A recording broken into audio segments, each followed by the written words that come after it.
You know, this podcast that we do really does go against the times. It does. Yeah, because, you know, you listen to a lot of classical music, I just notice it kind of makes you more sensitive to things around you. It kind of opens your heart. And it basically just makes you unsuitable for the world in its current state. Everything else desensitizes you. Yeah, and there are a lot of desensitized people around, and they're probably better off that way, to be honest, although I think it's healthier to be, like, sensitized. Yeah? They look pretty desensitized when I'm walking out and about. Maybe. Sometimes I feel like I'm in a zombie movie. Well, I kind of keep to myself, and I'm pretty happy in my current state, so I'll just keep listening. Not going to stop. It's always nice to go back home and get cozy with some good music like we do for about 6 hours a week, at least. Becoming human again. Keeps us human. And I've got a longer attention span, too, so I can't relate to people around me because they all have short attention spans because they're on the internet all day. But I listen to 30-minute symphonic movements now, so let's get a long attention span. Last week we talked about human, as in changing the name of the podcast to human music after all that AI discussion. But we're going to stick with adult music. Of course we are. There aren't many of those anymore either. That's why we have such a small audience. Here at Adult Music, the podcast with music for the mature mind. This week we're at episode 237. Amazing. Getting close to 2,400 recordings that we've discussed. What's wrong with us? And they keep coming out. I don't see any end in sight. And that's great. I look forward to these recordings every year. Right. I've got my list of recordings that I've kind of already starting to look at what the best of for the year is going to be. And there's a lot of recordings I really liked in classical and jazz this year. A lot of great recordings. Yeah. That's coming up soon. That'll be our final episode in December. There are a lot of great ones we didn't even talk about on the podcast, which is crazy. Yeah. And we'll have 2 more regular episodes. And next week is the Christmas episode. Oh, yeah. And it looks like we've got some good selections for that one this year. It's going to be pretty interesting. Yeah. It's going to have a Latin theme, I believe. I think a mostly Latin theme, yeah. Anyway, we've got a lot of great music in this episode, too. Before we get into that music, I want to remind everyone that in the episode description, you can find links to Spotify, Apple Music, and Amazon Music for all of the recordings that we'll be discussing. Also, at the top of the description, there's a link to the full episode playlist where you can get all the music in one place on Deezer, CD quality streaming music from France. Now, if you can't see the full description or the list and links are hard to follow wherever you're listening to us now, you can always come over and check us out on our host site. That's Podbean, podbean.com. Everything's easy to follow there. If you enjoy the podcast, please follow or subscribe and tell a music-loving friend. Help us grow our audience. If you take a moment to give us a ranking or write a short review, that helps us get listed in the music category recommendations, and that's another way that new listeners can find out about us. Come and follow us on our Facebook page, too, to get extra info and more new releases throughout the week. I put a couple of new jazz releases from Friday up there. You can leave a message or comment there as well. Check us out over on X. We're Adult Music Pod there. I post links to the new episodes there as well.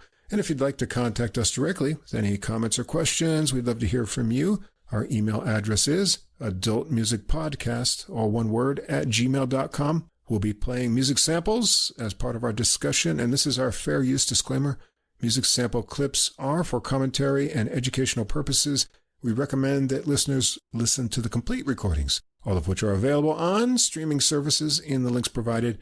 And we also suggest that if you enjoy the music, you consider purchasing the CDs or high-quality downloads to support the artists. Stuff those stockings for the holidays with a bunch of new CDs.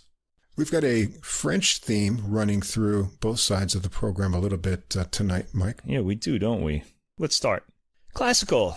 Let's go to the Baroque era. This is really bordering the classical era, really. Actually, it's really more the classical era than anything. An album called Au Salon de Joséphine. It's a French title. Who is Joséphine? When you hear that word, if you know your history, one person should pop up. I'll tell you about her in just a moment. The artists on the album are Coline Dutilleul, mezzo-soprano, Aline Zylberajch, forte piano, and Pernelle Marzorati, not to be confused with the car, which is spelled differently. She plays the harp. And this is on the Ramée label, the first time we're ever doing a Ramée recording, I guess. Released on November 7th. All right, this recording offers a window into the musical world of Marie-Joseph Rose Tacher de la Pagerie, better known as Joséphine de Beauharnais, Napoleon Bonaparte's wife. Okay, Joséphine, he wrote all those letters to her, and we kind of know the name from those letters. She played a major role, it turns out, in reviving the musical life of the court in France. The program recreates the spontaneity of a musical evening dedicated to Joséphine in her salon at the Château de Malmaison. The harp, which was one of Marie Antoinette's favorite instruments, remained at the heart of Salon music making. And on this recording, Pernelle Marzorati plays a harp made by the Naderman family in 1793, one of the best harp-making families of the period. Aline Zylberajch plays an 1814 Freudenthaler forte piano with 5 pedals, which allows the keyboard player to interact in more nuanced ways with the musicians she was playing with. And this is a pretty good-sounding instrument. We'll hear a bit of it in samples. All of the works on the album are of high quality and are little known, and I have to say, that's true, they are of high quality, if known at all to the general public. So let's start. The first composer, Pierre-Jean Garat. Okay, never heard of this guy. 1762 to 1823 are his years, so he's squarely in the classical period. This is an aria called Il était là. He was there. Starts with a gentle harp accompaniment, and then Coline Dutilleul comes in with the vocal. She sings with great gentleness here, but is recorded up close so you can hear every element of her voice. It's a beautiful song right on the surface, and Dutilleul sings with sensitivity. There aren't really any flaws in her voice up this close. It's a great sounding performance. Let's hear a bit of it.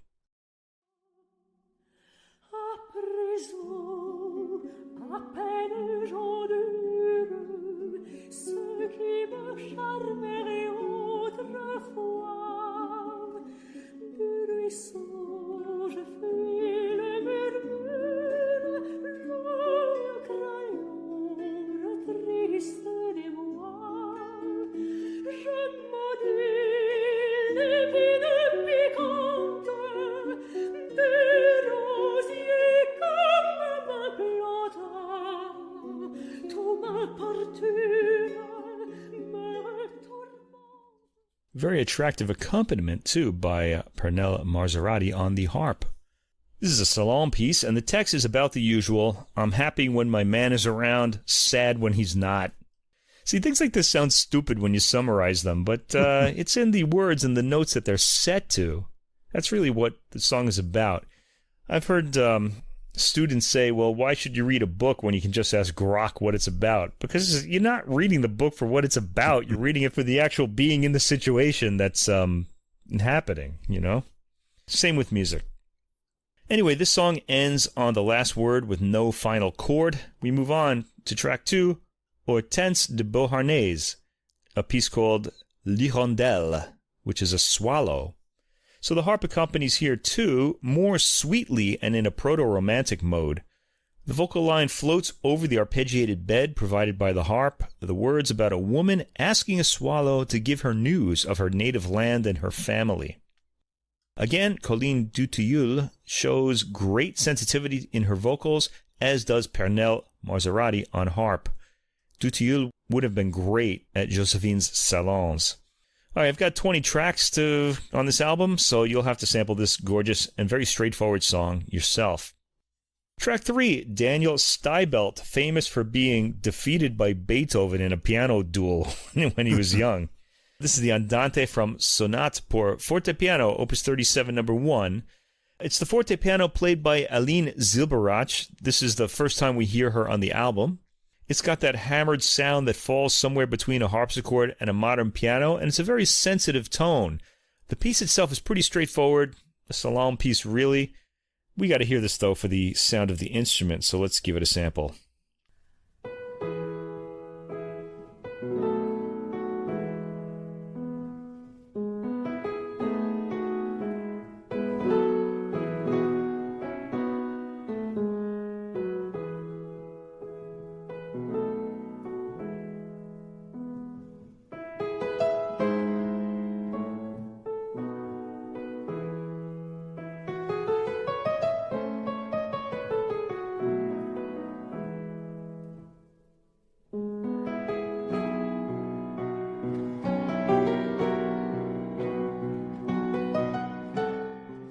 Beethoven wrote more interesting music than this guy, too, it turns out. This is pretty, though. It's real Salon stuff. Track 4. Jean-Paul Egide Martini, Plaisir d'amour. This one might surprise you. The harp is back in accompaniment, this time with the forte piano. This is another immediately appealing melody on how the pleasure of love lasts only a moment. At the 1-minute mark, Dutilleul goes into a more forte, operatic voice for the first time on the recording, and then the gentler verse is back. And if this aria sounds familiar, it's because Elvis Presley's song Can't Help Falling in Love with You was lifted directly from this song. So now we have to sample it, right? Let's listen.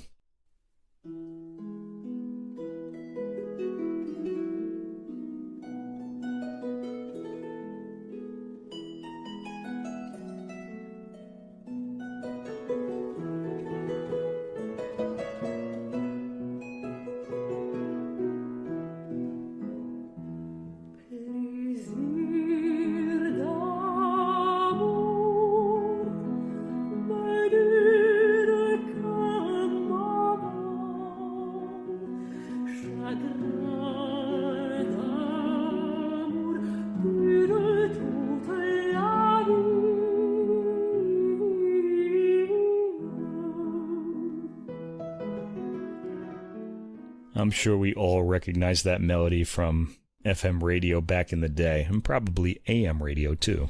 Elvis should have used a harp. I think so too. That sounds great. Next, one of my favorite songs, Giovanni Paisiello, Chi vuol la zingarella, and I love this because I heard Cecilia Bartoli sing it years ago, and for me, she still has the best version of this song. The language switches to Italian here. The forte piano is in accompaniment. Let's hear this playful song from when the vocal enters. Chi volle zingarella, graziosa, corto e bella, signore con l'acqua, signore con l'acqua. Le donne sul balcone son ben indovinate, i giovani al cantone son meglio stuzzicar, orecchi innamorati, scardar por le cervella. Dutilleul sings in a lighter, more comic tone here as she impersonates the gypsy girl who revels in her charms. The forte piano accompaniment really could use a bit more life. It's fine here, though, sticking to Salon charm. And Coline Dutilleul does a lot to characterize the words. If you want to hear a great version of this song, listen to Cecilia Bartoli's version on her album Arie Antiche.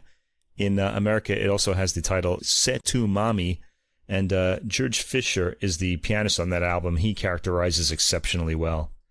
Anyway, track 6, Ignác Josef Pleyel, Allegretto from Duo for harp or forte piano, and yet I think we get both here. This is an anonymous 19th century transcription of the trio for pianoforte or harpsichord, accompanied by a flute or violin and a cello. Benton 433. It's a bit odd to hear the forte piano accompanying the harp here. This is a full sonata movement, clocking in at around 7 minutes, and I'm going to skip a sample. It's got some nice flourishes in it, though. The two instruments blend well, but sort of hide each other's timbre at times. You get confused about who has which line when they play together. The forte piano is capable of some thinner, quiet tones, which caught my ear. The development goes directly into a dark-sounding minor key and sinks in harmony from there. It eventually lifts itself out into a brighter key by the 4-minute mark, and by the 5-minute and 50-second mark, we're back to the opening theme, now in even higher spirits with some arabesques added to the line. The timbres here bring a certain soft attack and gentleness to the piece, and the piece itself sounds like it otherwise would be more aggressive if it were on, say, a piano with a harder kind of tone to it. Anyway, track 7, Étienne Nicolas Méhul, J'ai de la raison, j'aime la sagesse, from L'Irato ou l'Emporté. Now, Méhul was one of Napoleon Bonaparte's favorite composers. The forte piano accompanies here, and the piece is operatic in tone.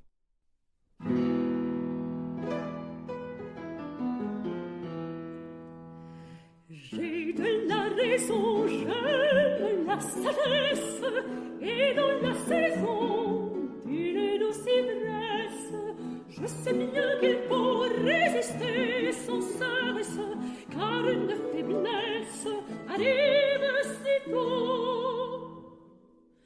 Dans le précipice ouvert sous ses pas, la pauvrette glisse et n'en revient pas, et n'en revient pas, et n'en revient pas. And I do like the piano playing on this track because, the accelerando at the end of that verse. Really nice interpreting there. Track 8, Charles-Henri Plantade, Romance de Zoé. If I had a daughter, I think I'd probably call her Zoé or Zoe or something. It would make my entire family really mad, but I think it's a nice name. This is a brief piece accompanied here by forte piano about an orphan girl who shuns wealth for independence. Sort of like me. But she can't remain independent because love always comes for her. You can't be independent when you're a slave to love, can you? That's next. We'll pass over this piece. It's nice. Yeah, give it a sample on your own. Track 9, Jean-Baptiste Krumpholz, Allegretto from Sonate pour la harpe. So Harp Sonata, Opus 13, number 1. This is a pretty piece for harp, guaranteed to please. Let's hear the opening.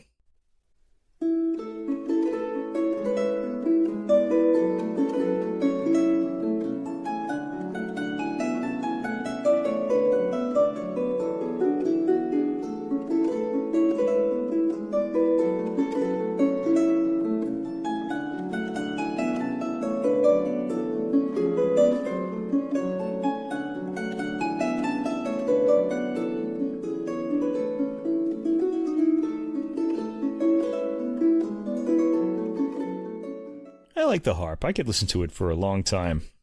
The form of this movement is A.MA, with the B section slowing a bit for a bit more emotion.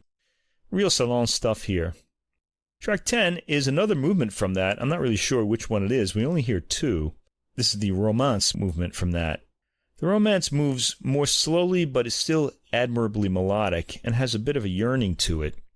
Both movements clock in at around 3 minutes, and this movement stops rather suddenly. I'm wondering if there's a third, faster movement after this. I should have looked it up, I guess. Anyway. Track 11, Gaspare Spontini, O Nume Tutelar, from La Vestale, which is his opera. The text here is in Italian, and in it the singer prays to the goddess Latona, who I've never heard of before, with the mysterious request to let the object of her love go far from her tomb. I don't know what's happening in this opera. I'm gonna have to hear it now to find out what the song is about. Both harp and piano are accompanying the piano playing arpeggiated chords. Dutilleul has a heavier vocal tone here, showing off some of her lower tone. We're hearing something new from her here, which is really interesting. Give it a listen.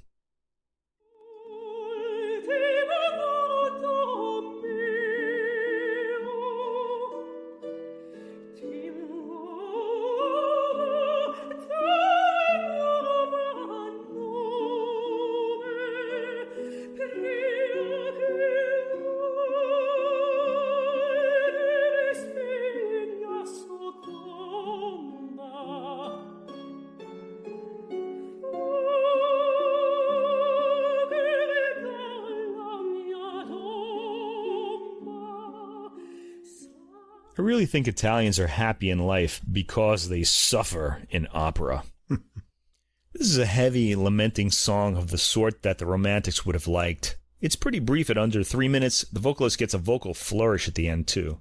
Track 12, back to Hortense de Beauharnais, Complainte de Louise, au Paraclet.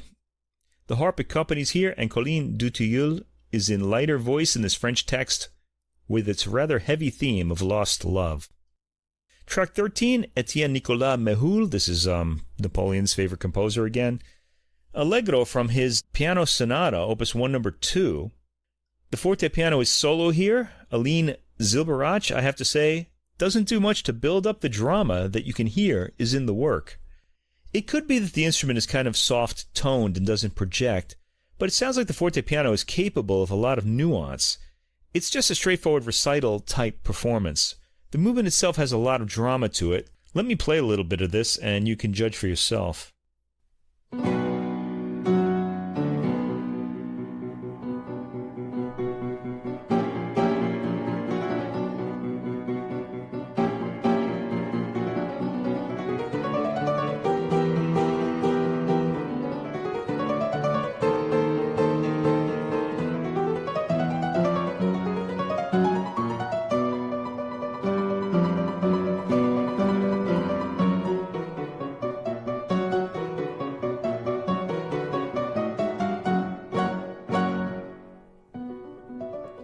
Yeah, even from those opening chords, I just wanted more of a roar from them, you know. But she could be just interpreting this for the Salon, because this is a Salon-based album, so. Zylberajch does get some subtler quiet sounds out of the instrument and also isolates the various simultaneous lines admirably. The work itself is Beethovenian in its tension building. Track 14, Louis-Emmanuel Jardin, L'amour de Werther. The forte piano accompanies here with some downward rolled chords that sound forsaken, sounding like the tolling of a distant bell. Coline Dutilleul is back in her heavier low tone here to put across the heaviness of heart of young Werther, about to shoot himself and end his life. Yeah, this is Johan Wolfgang von Goethe's story about Werther, which caused many young people to end their own lives in sympathy with the hero. It kind of caused a big scandal because of that. I think we actually hear the bullet at the 2-minute and 15-second mark on the sudden accented chord. Listen for that. I'll leave that for you to sample. Track 15, Hortense de Beauharnais, L'Orage. L'Orage is a storm, and the piano imitates the swirling of the winds as the singer, here a woman, is waiting on the beach for her lover as the wind whips up. And the wind, of course, is symbolizing her passion. It's just whipping around, you know, she can't control it. Again, Zylberajch does the minimum to put across the whipped-up winds without really communicating any passion. She's really more in tone painting mode here, but it does come across. The image comes across. Let's hear a little bit of this.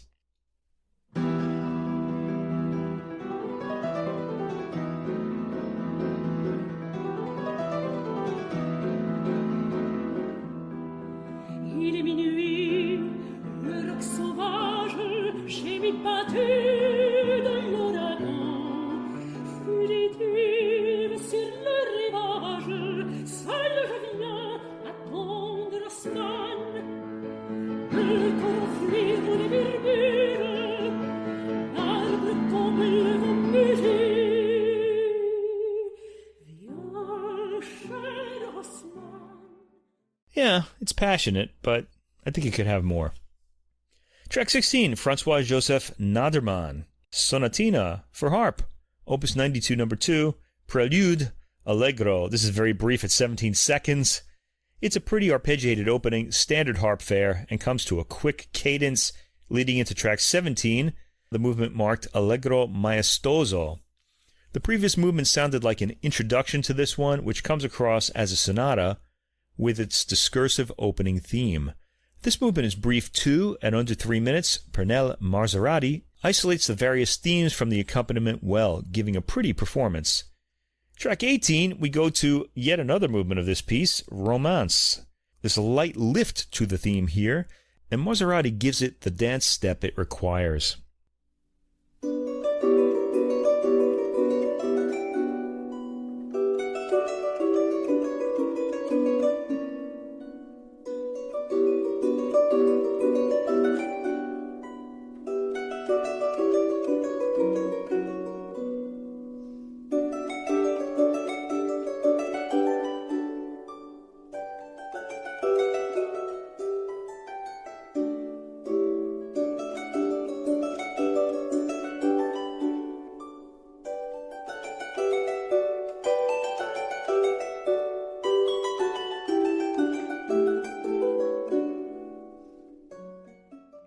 Very pretty. Marzorati has a light touch on the harp, and her playing is as enjoyable as it should be in this light piece. This movement is pretty brief as well. The work is an appealing trifle for the Salon. Track 19, Girolamo Crescentini, Che chiedi che brami. This is an Italian song which finds Coline Dutilleul in her heavier operatic voice. It's appealingly solid-toned, and she's sensitive too, and playful when she needs to be. The repeat of the opening seems a variation, as Dutilleul puts across the lines, "What you ask for, what you yearn for, tells you if you love me." The accompaniment is by a gentle harp. And finally, track 20, André Ernest Modeste Grétry, Monologue de Mademoiselle de Saint-Yves from Le Huron. We end with a French monologue, sounding a bit like a recitative in its unfolding, as the aforesaid Mademoiselle de Saint-Yves panics at her lover's possible death. That's what opera's all about. Dutilleul, interestingly, switches to a lighter tone when she sings in French, as she does here. The accompaniment features both harp and fortepiano. There's a lot of room for expression in this varied piece, and Dutilleul adapts admirably. Let's hear a little bit of this.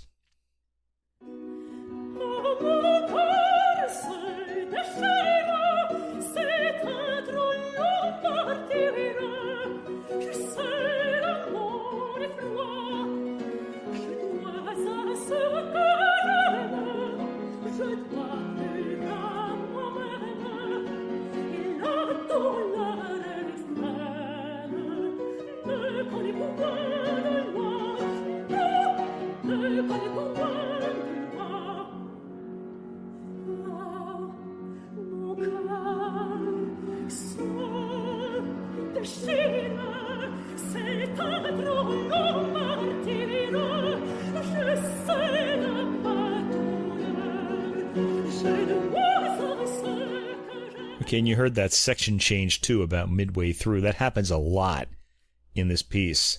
It ends with some vocal tenderness that builds and leaves us with a brilliant finish and an end to the album.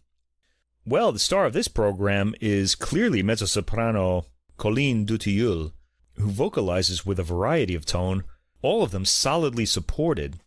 She has an appealing voice and characterizes well, lightening for the more charming songs like Chi vuol la zingarella, and laying on some heavier tone for the weightier songs like Che chiedi che brami. And she's even operatic, as in the Mehul aria J'ai de la raison, j'aime la sagesse. The harp is always a pleasure to listen to and is very welcome as a supporting instrument.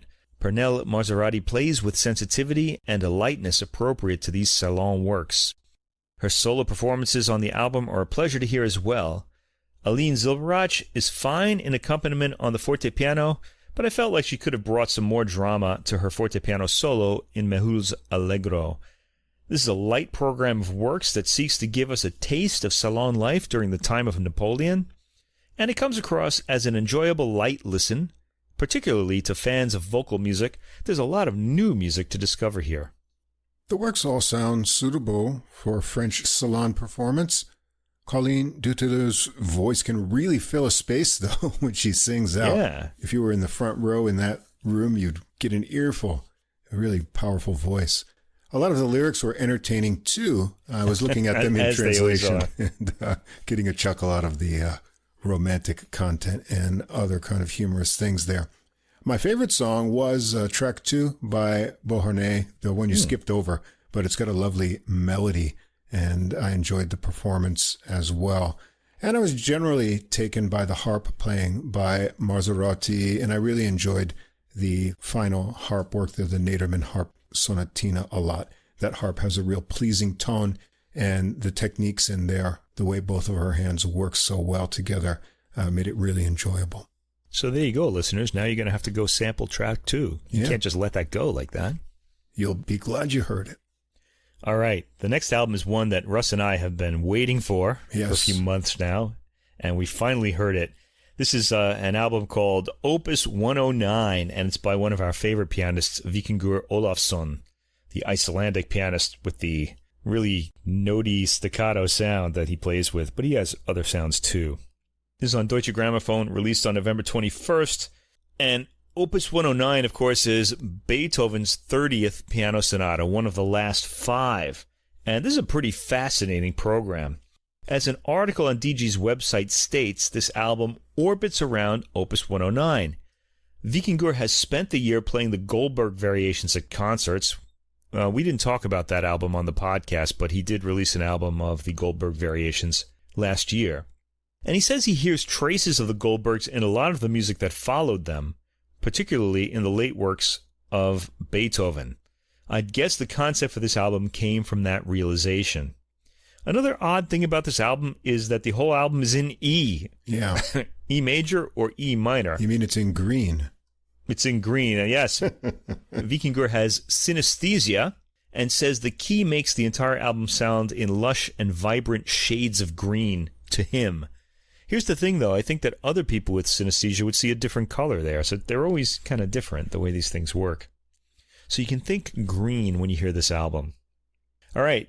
Track 1, Johann Sebastian Bach, The Well-Tempered Clavier, Book 1, Prelude number 9, in E major, BWV 854. Now, Vikingur thinks of this work as an invitation to open the album and invite the listener in. So let's receive that invitation and do a little sample here.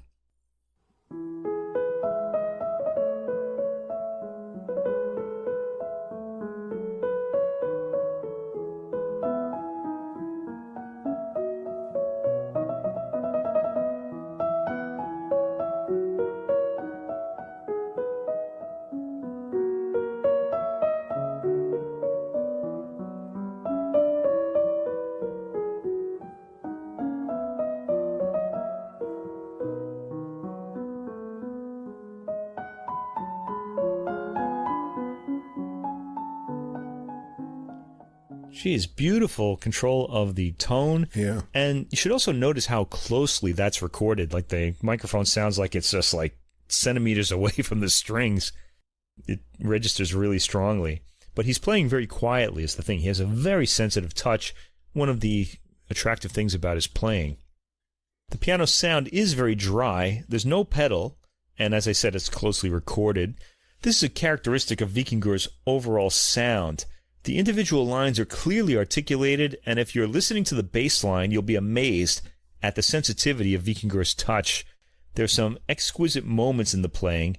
This very brief prelude is over all too soon.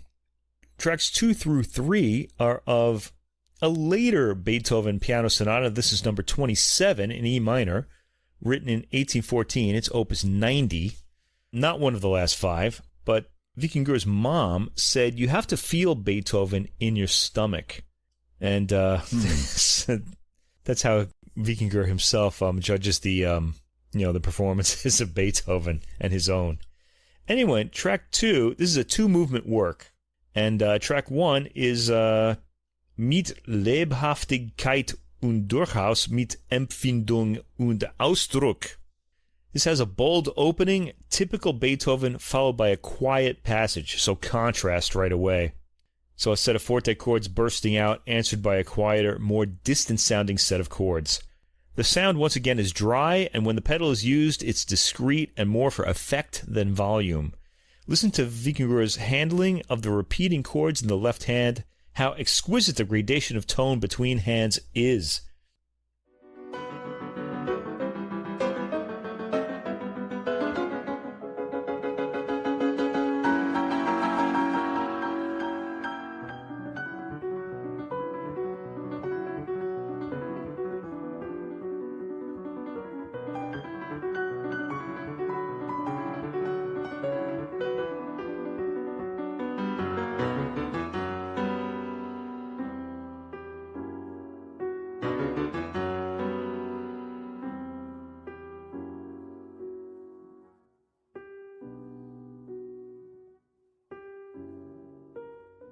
All right, we'll come out of it there, because Beethoven has all sorts of tricks up his sleeve, and you'll have to hear that whole movement for yourself. There's a lot of variation of rhythmic patterns in this movement. We even heard some in the sample. Vikingur never allows Beethoven's fortissimos to overwhelm the listener, which is what I think Beethoven wanted to happen. Instead, he's very much in his own interpretation, and it's of the linger on a particular sound and you'll miss something variety.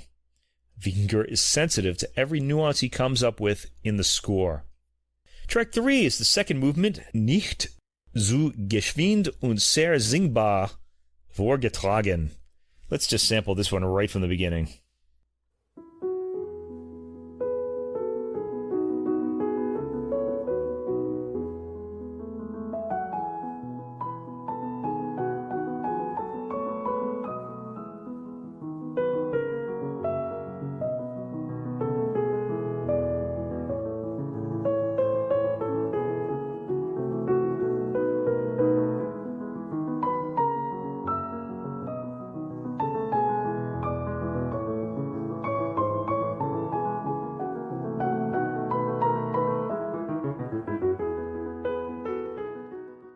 And then a variation on that. So this is a rondo, and it tells us everything will be fine. It's serene, like the last movement of the Pastoral Symphony. In fact, it's got a Beethoven in the woods sort of quality to it. The woods were where Beethoven was happiest. He liked being in nature. The departures all get a bit naughtier harmonically, building up tension, but the rondo's serenity dispels any clouds when it returns, and it returns bringing ultimate peace at the end of the movement. When I hear a rondo, I think of the rondo theme as being home, like, and it's a house that you really like being in. So you go out into the world, you get beaten up, you come home, you're feeling great again. Drink a beer, whatever, everything's good.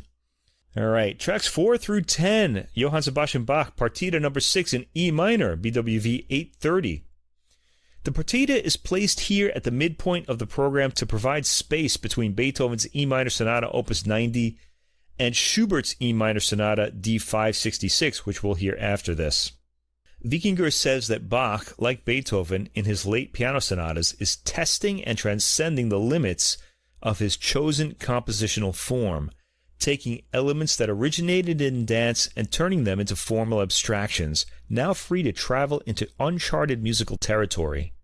For example, the toccata is really a fugue, the gavotte isn't a gavotte, and the gigue is in quadruple meter instead of its usual triple meter.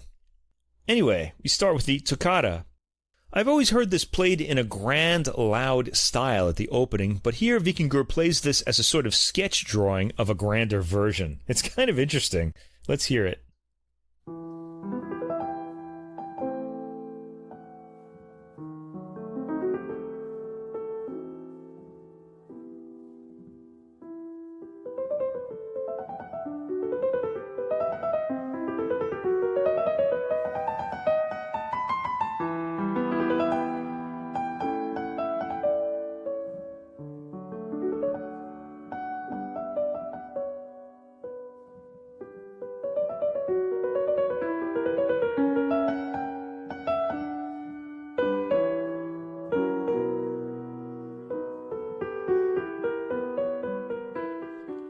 Yeah, pianists usually splash that first line out at a forte, but Vikingur is playing it almost like lyrically here. Yeah.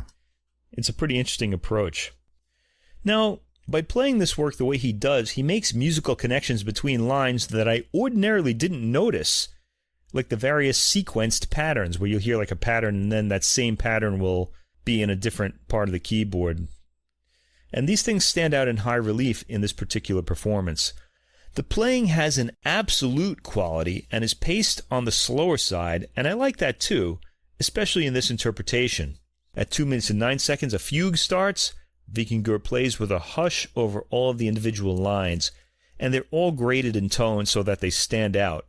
When the music starts its constant motion, Vikingur gives it an almost mechanical rhythm, throwing a hint that the piece is moving on its own. He pulls out a lot of detail via his meticulous playing. This is really a really interesting interpretation of this movement. Track 5, the second movement, Allemande. The Allemande is given a sort of hilly terrain in its phrasing, again meticulous and fingery in the Vikingur style. He seems to exhale entire sections of this movement in a single breath, and he plays close to the keys, articulating quietly yet clearly. I like the retard he gives to the final rising and falling phrase. Track 6, the third movement, Corrente. This also has a sewing machine sort of rhythm to it, the ornaments ripped out of the fabric. It's pretty compelling.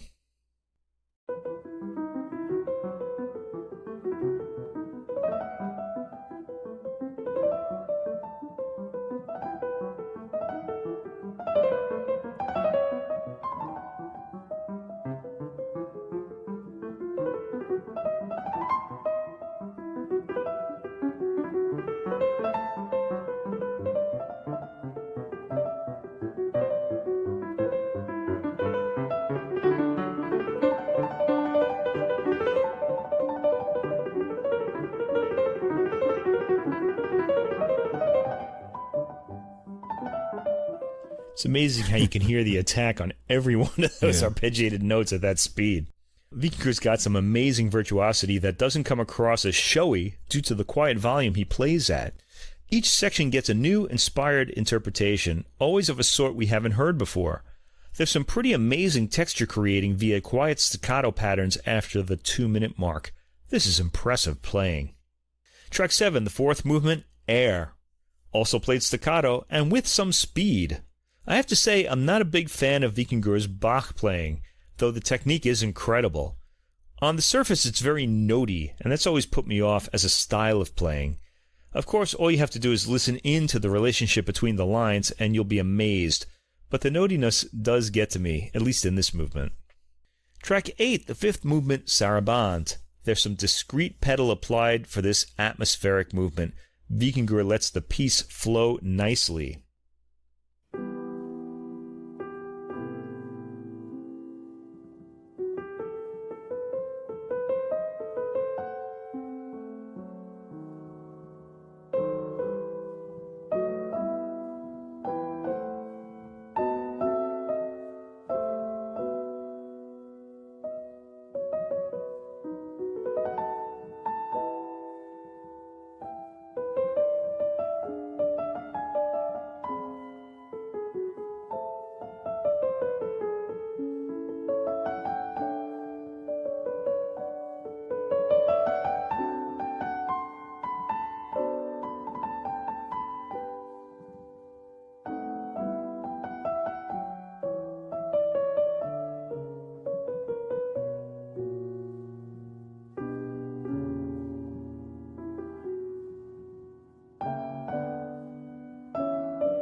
And let that go for a long time, waiting for that cadence. So Vikingur keeps this slow movement taut and keeps its shape admirably. It's a pretty long movement and can meander in lesser hands. Perhaps this is not the most sensuous version, but it comes across with the requisite gravity. Track 9 is the sixth movement, Tempo di Gavotta. Let's sample this right away.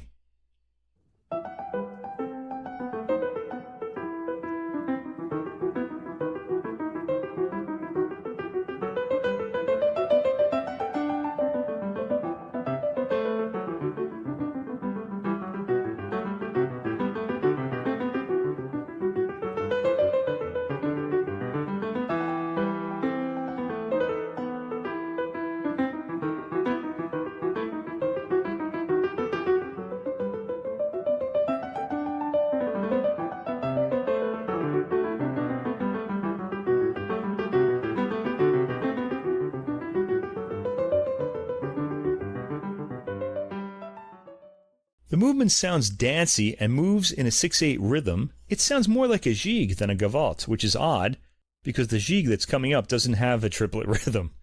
Vikingur uses his staccato to good effect in this movement. And track 10 is the seventh movement, jig. The opening is hiccup-like in Vikingur's interpretation. Let's hear it.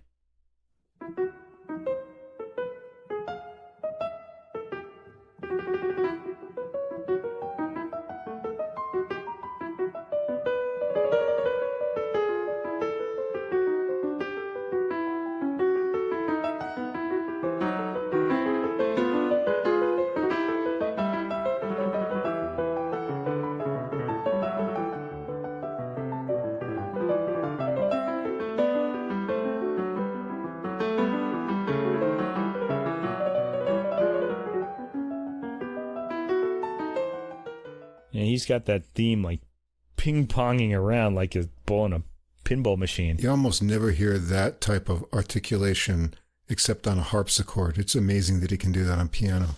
Yeah, even on a harpsichord, that kind of the crispness you don't really get either. It's really incredible.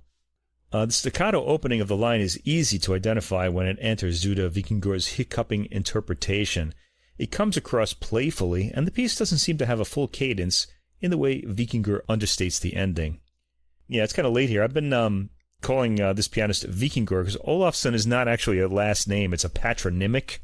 So they put the word son after because his father was named something like Olaf or something like that. So I just call him Vikingur. I guess that's the right way to do it. That's the way names are often in Iceland. So I don't know if I'm doing this right, but that's what I've chosen to do. Anyway, tracks 11 through 12, Schubert, Piano Sonata number 6 in E minor, D566. This is here because Vikingur thought it went well with Opus 109. It's a piece that's rarely played. One of the reasons is because it's in 2 movements, and people think it's incomplete. But it might not be, because a lot of Beethoven works are 2 movements, and Schubert really admired Beethoven and may have been writing this after him. Schubert wrote it when he was 20. Track 11 is the first movement. There's a bit of brooding at the beginning of the first movement. Vikingur gets a music box quality up in the high end of the instrument and some warmth in the lower end.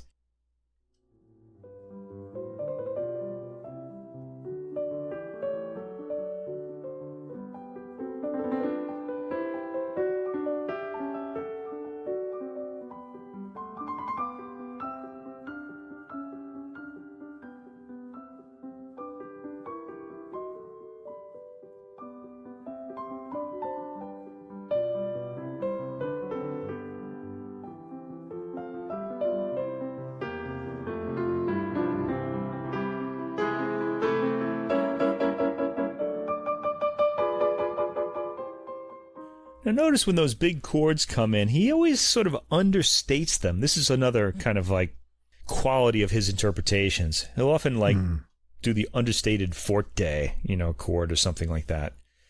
There's some swerves into new musical sections in this work, deftly taken by Vikingur so that we're startled when they occur, as I'm sure was Schubert's intention.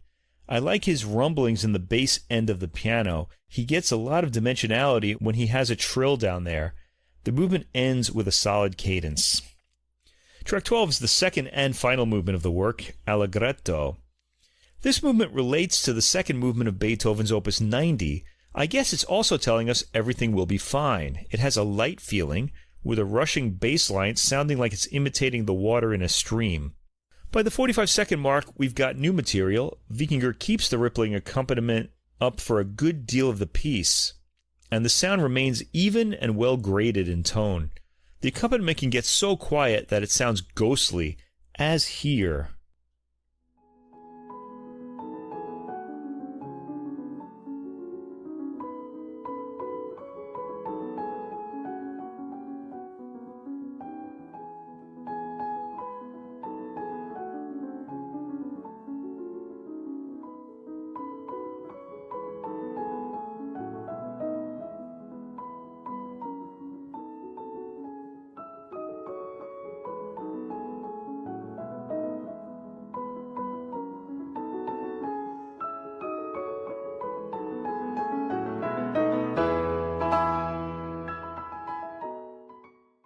The very final chord of the movement is on the edge of hearing. Vikingur has a great touch. Okay, so I'm sure we've all been to rock concerts where there's an opening band and we're sitting around, we're waiting for the band on the marquee to come, and then they finally come out and everybody goes crazy. Well, that happens right now on this album because the next work is Beethoven's Opus 109, the piece we've really been waiting for, Piano Sonata number 30 in E major. Vikingur says this is one of his favorite works of all time. The piece sounds like having a dream fulfilled and being a scary thing to experience because what are you going to dream of after your dream comes true? That's the quality he gets out of this work. It pushes the limits of the fortepiano of the time. Throughout the work, we sense a unique coexistence of Baroque discipline and spontaneous freedom. Track 13, the first movement, Vivace ma non troppo, moving to Adagio espressivo. Once again, Vikingur articulates the opening of this work differently, soldering the melody and accompaniment together. The opening to this sounds old world, even for Beethoven, like he's looking back. Vikingur plays with great sensitivity, with very slight retards to the lines. After some tension building in the middle of the movement, Vikingur gets the most delicate sound at the return of the opening theme, now played with some separation between theme and accompaniment. And I'm going to sample that, the return to the theme, at 2 minutes and 50 seconds.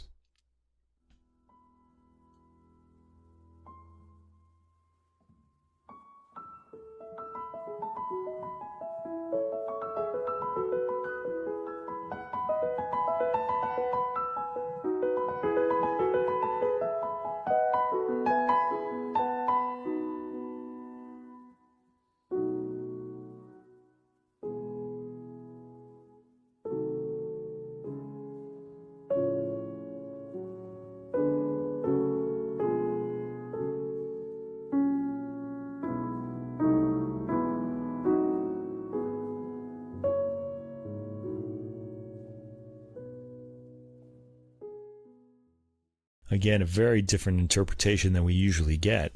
The piece quickly moves to a cadence after the theme is repeated, and then we move on to the second movement, Prestissimo. This is track 14. The rhythm registers up front here, but I've never heard this played with such a dry sound before.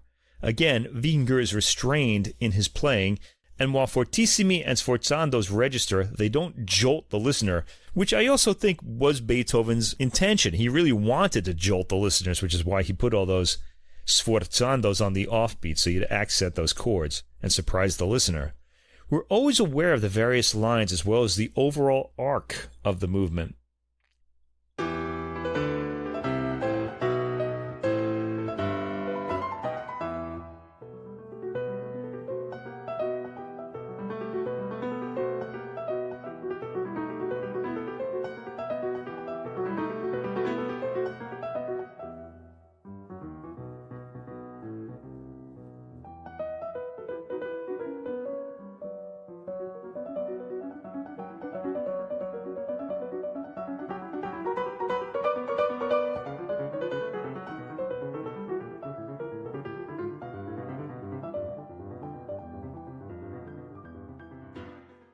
This is an oddly shaped sonata, as were many of Beethoven's late works.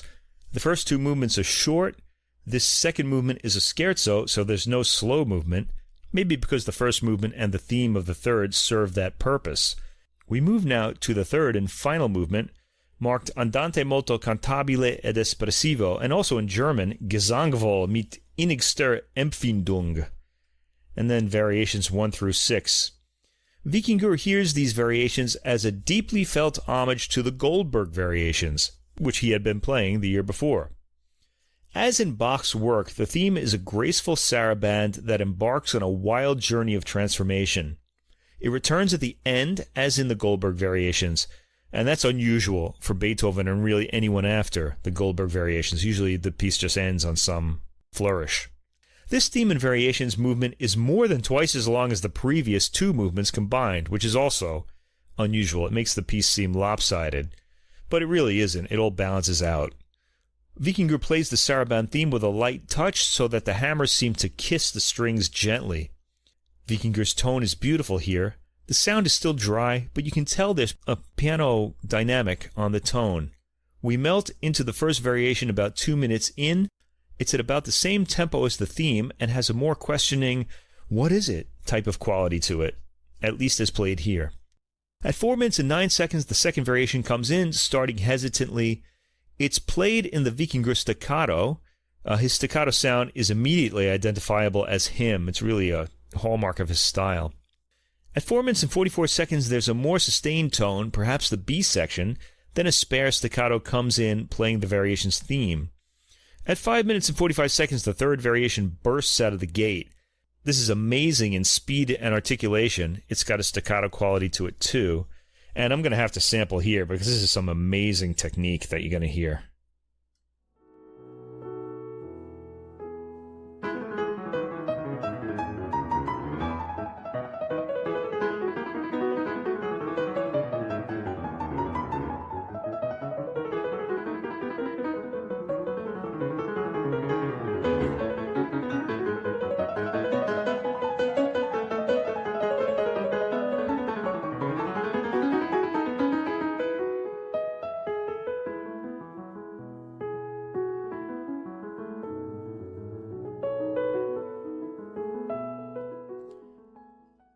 At that speed, you're hearing the theme being passed between the hands. The articulation is really even. There's no kind of hesitation. Really incredible.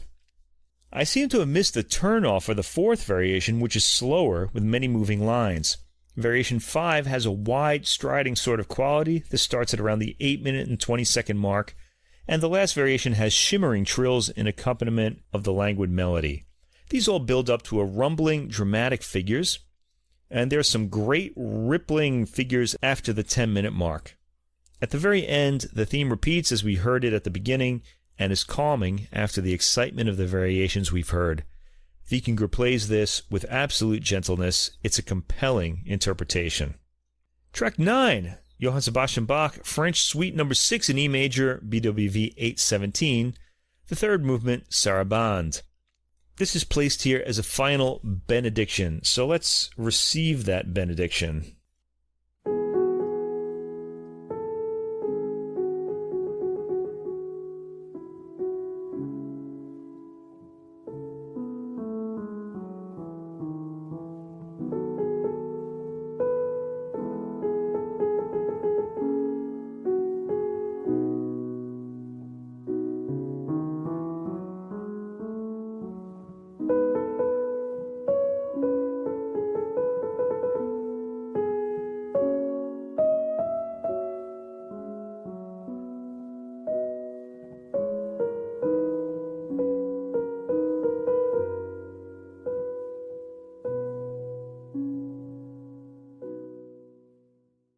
Now, when I heard this album earlier in the week, there was a track 17, which had the final movement of Beethoven's Piano Sonata No. 30 in E major that we just heard, but a section of it, Andante molto cantabile ed espressivo.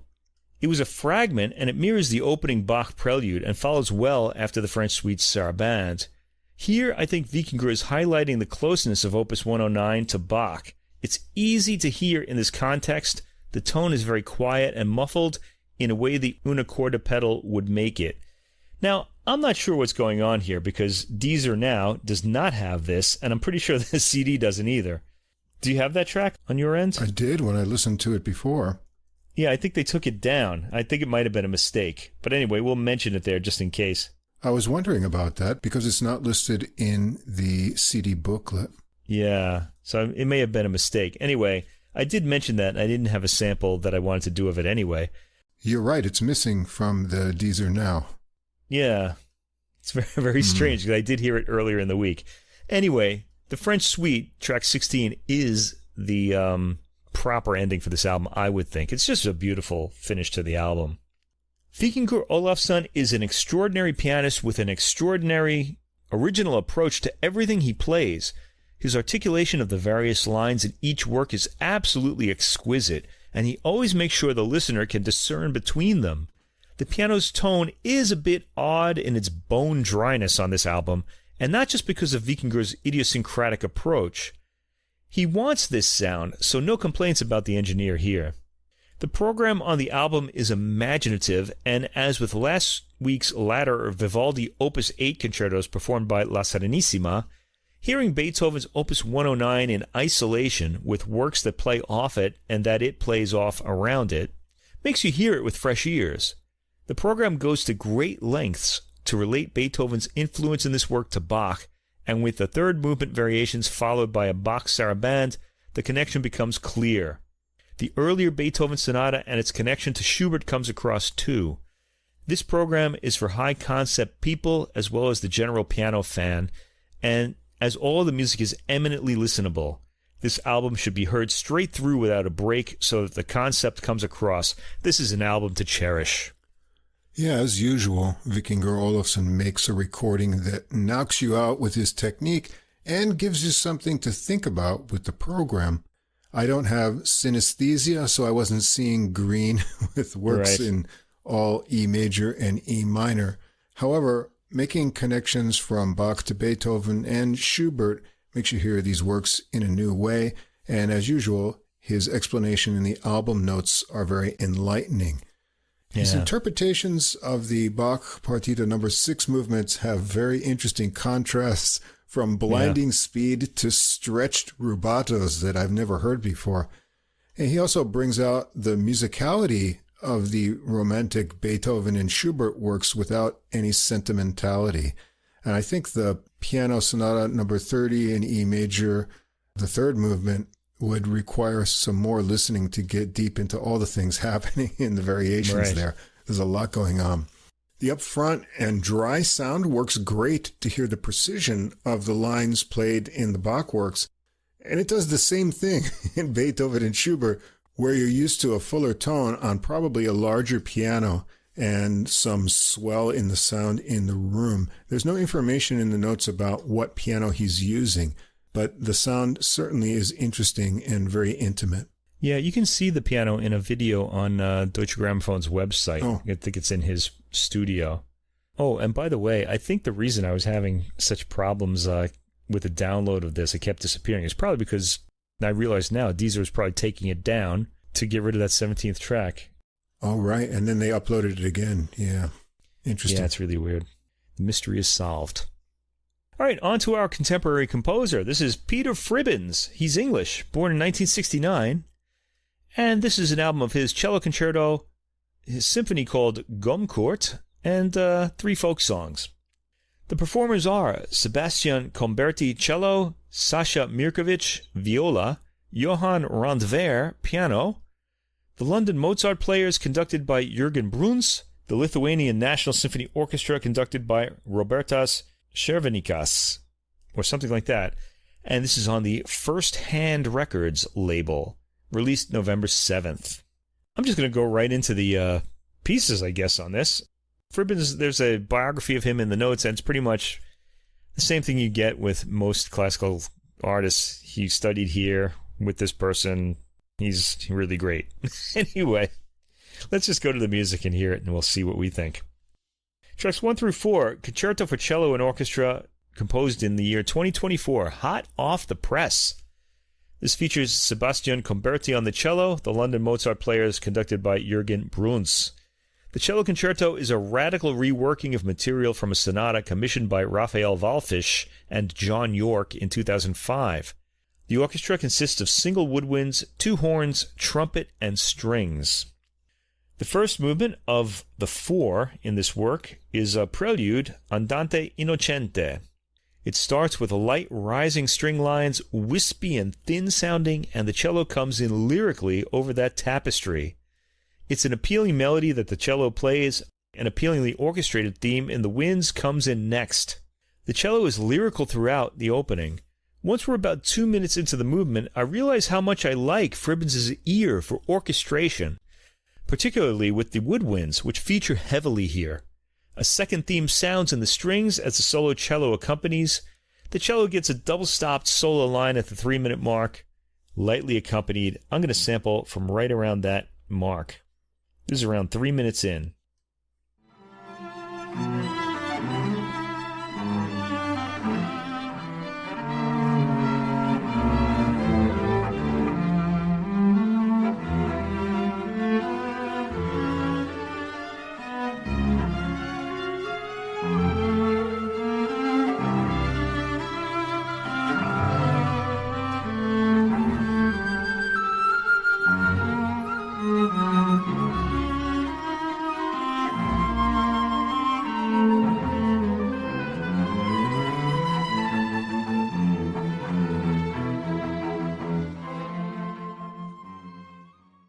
There's a gorgeous spray of winds and strings at the 4-minute mark, and the movement ends with the cello in its lyrical mode once again, but with no resolution really. It sort of fades, inviting the next movement.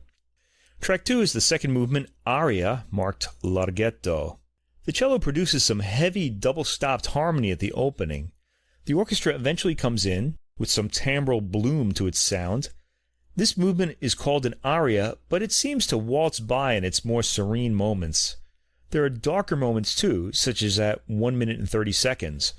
The movement slows and becomes a bit mysterious after the 2-minute mark, with some colorful French horn tones coming in strongly.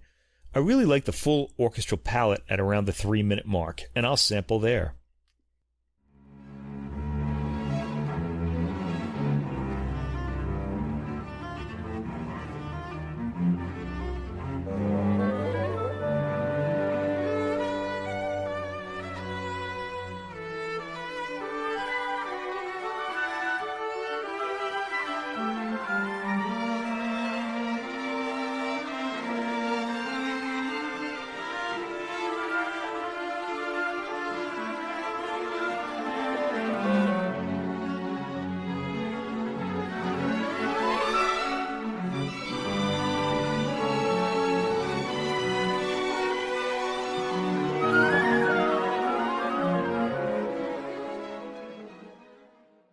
The cello plays the theme in a higher register after the 4-minute mark. There's a melodic hook in the theme that keeps coming back at the end in the cello, and the cello itself ends the piece on a double-stopped chord.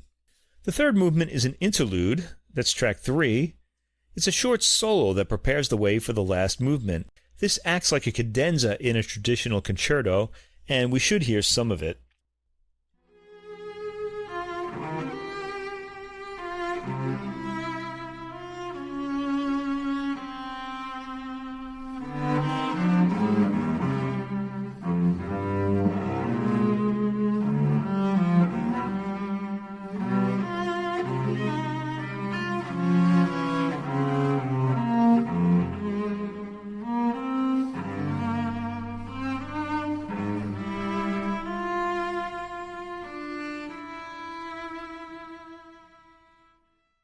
Track 4, the fourth movement, Toccata, Allegro marcato.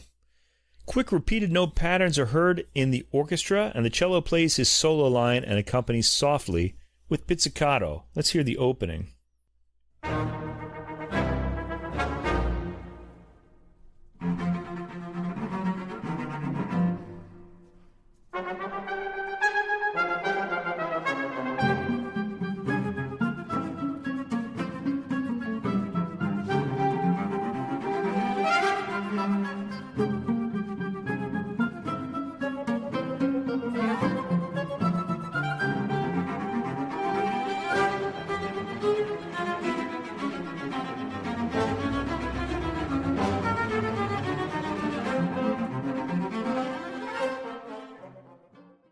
Some good orchestration coming in there towards the end of that sample.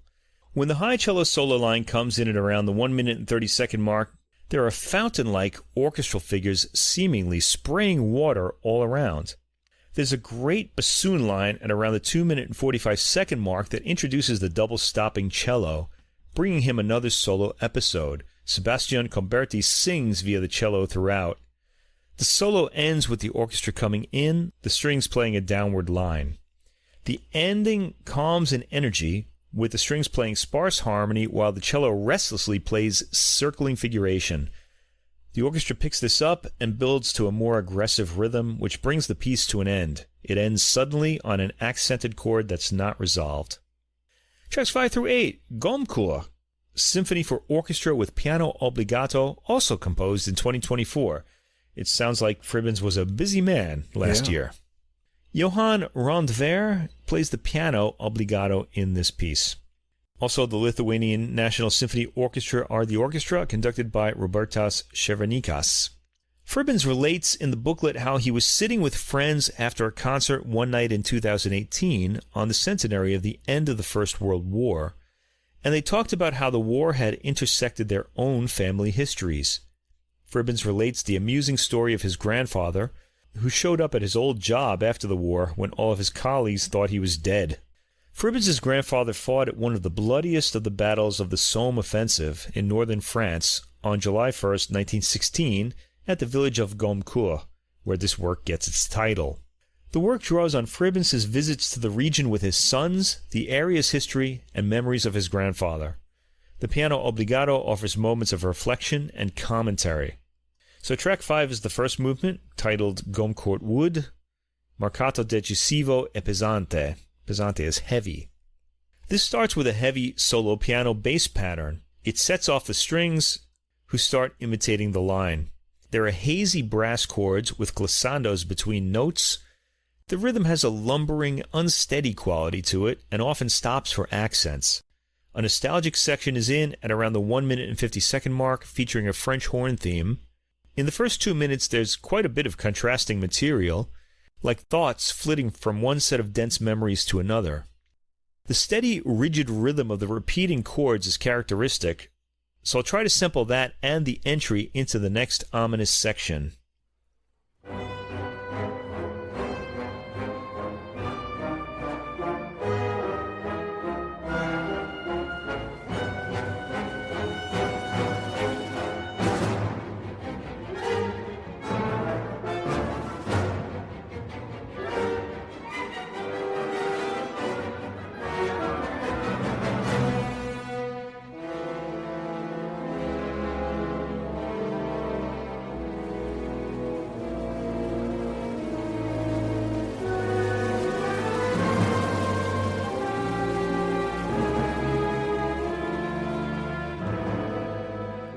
I really like the brass chord orchestration there at the end of that sample.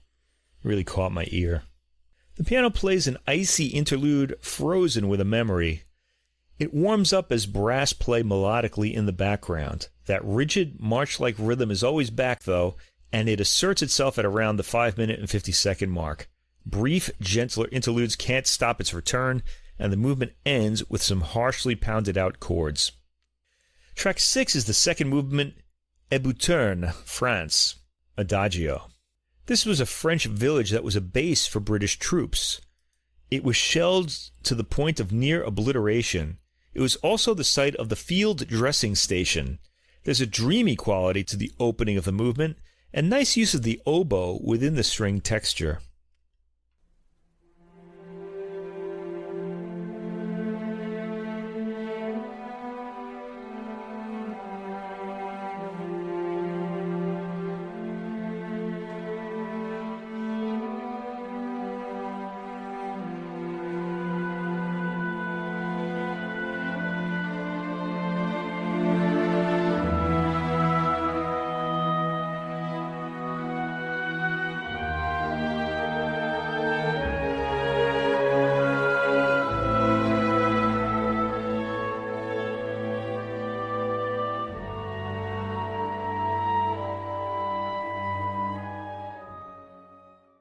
The solo piano is in at 1 minute and 32 seconds with gentle lines.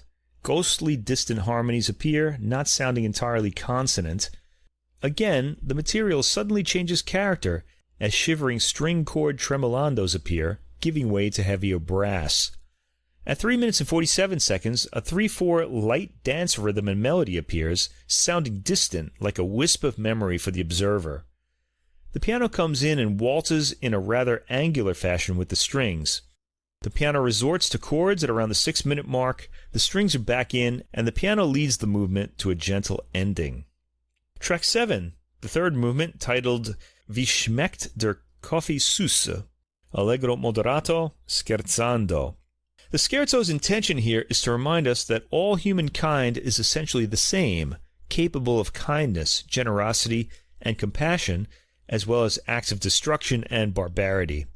The movement incorporates a musical quotation from Bach's Coffee Cantata, hence the title of the movement, to evoke the compassion of the German soldiers when some of them went to the British line during a 2-hour truce to give them coffee. The movement starts quietly but with bustling energy. This dissipates a bit after the 1-minute mark. At 2 minutes and 32 seconds, a smooth, traditionally orchestrated piano line begins, with orchestral comments in between phrases.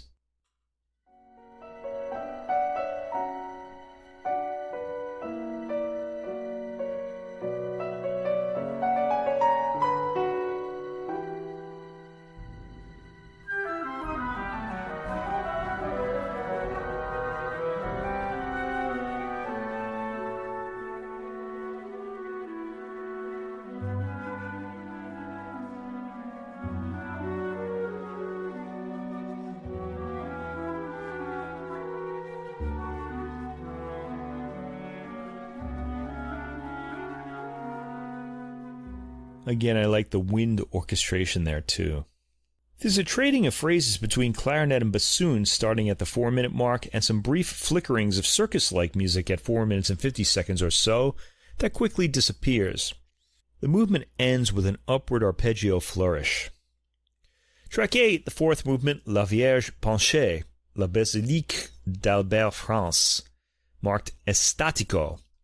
The movement partly reflects on the remarkable story of the Leaning Virgin at the top of the church tower at Albert, near Hebuterne, the British base. The church was damaged by shelling, but the statue refused to fall, leaning dramatically at an angle for much of the war. It's still there today. The movement also incorporates phrases from the English setting of Psalm 23, with its line, "Though I walk through the valley of the shadow of death, I will fear no evil, for thou art with me." Fribbins' grandfather had a pocket service Bible that all British troops carried, which had hymns at the end, hence the inspiration for the hymn's inclusion here. The movement starts with ghostly wind harmonies, quiet but dense sounding. That distant, ghostly sound is characteristic of this entire movement. It puts one in mind of memories being recalled. This movement progresses quietly. Passages have a shimmering quality to them, provided by high strings and winds.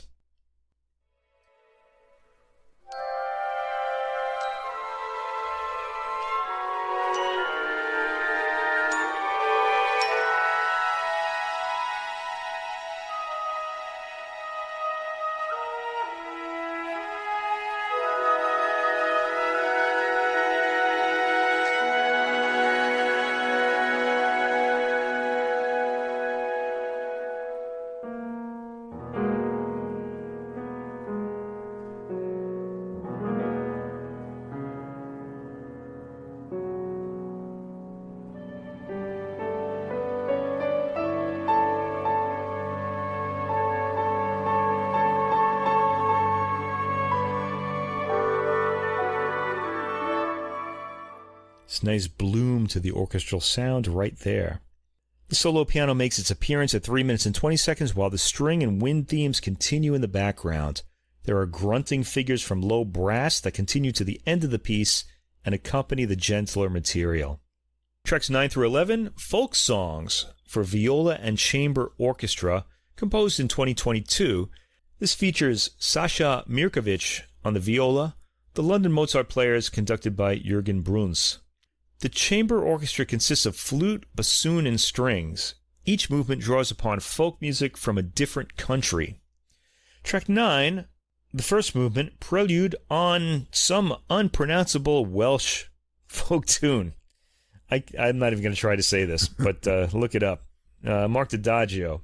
Draws from a Welsh folk tune translated loosely as When I Was a Shepherd. Light winds and strings provide a light backdrop for the viola melody.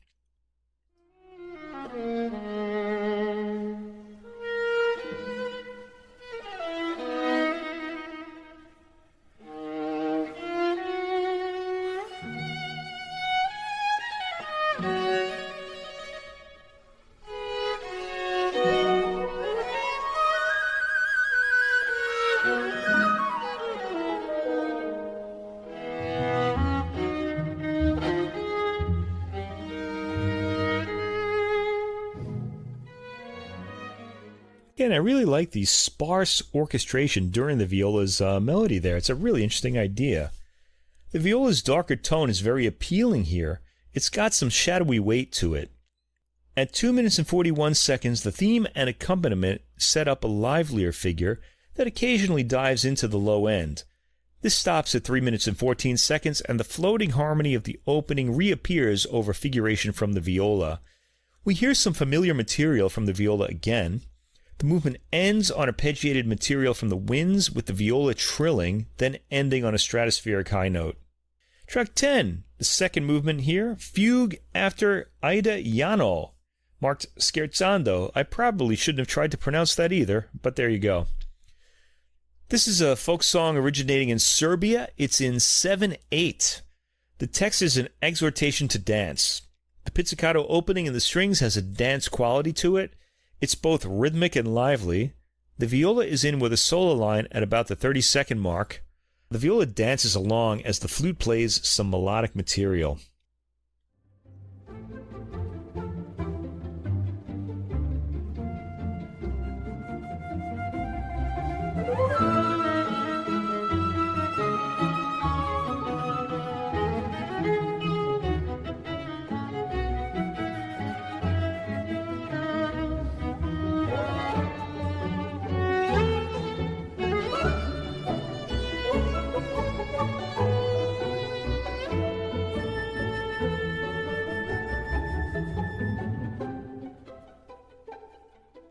Again, some pretty intriguing orchestration in there. We have the pizzicato strings and then those winds kind of doing those odd patterns in between the viola and the accompanying pizzicato strings.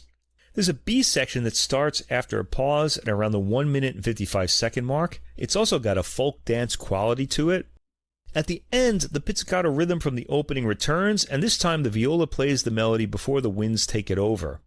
They exchange phrases with the viola, and the work draws to a sudden close, seemingly mid-phrase. Track 11 is the third movement, Fantasia on Arzt Goldotam Esso Essig. Again, I don't know if I said that right. Andante. This is from an old Hungarian folk song. We're getting a lot of Hungarian content in the arts this year. This is probably a medieval tune. The title translates as, I thought it rains, but my eyes are wet with tears. Wafting patterns in the strings are heard, and the viola plays a rising melody in its low end. The orchestration remains airy, and the viola plays quiet, gentle lines throughout.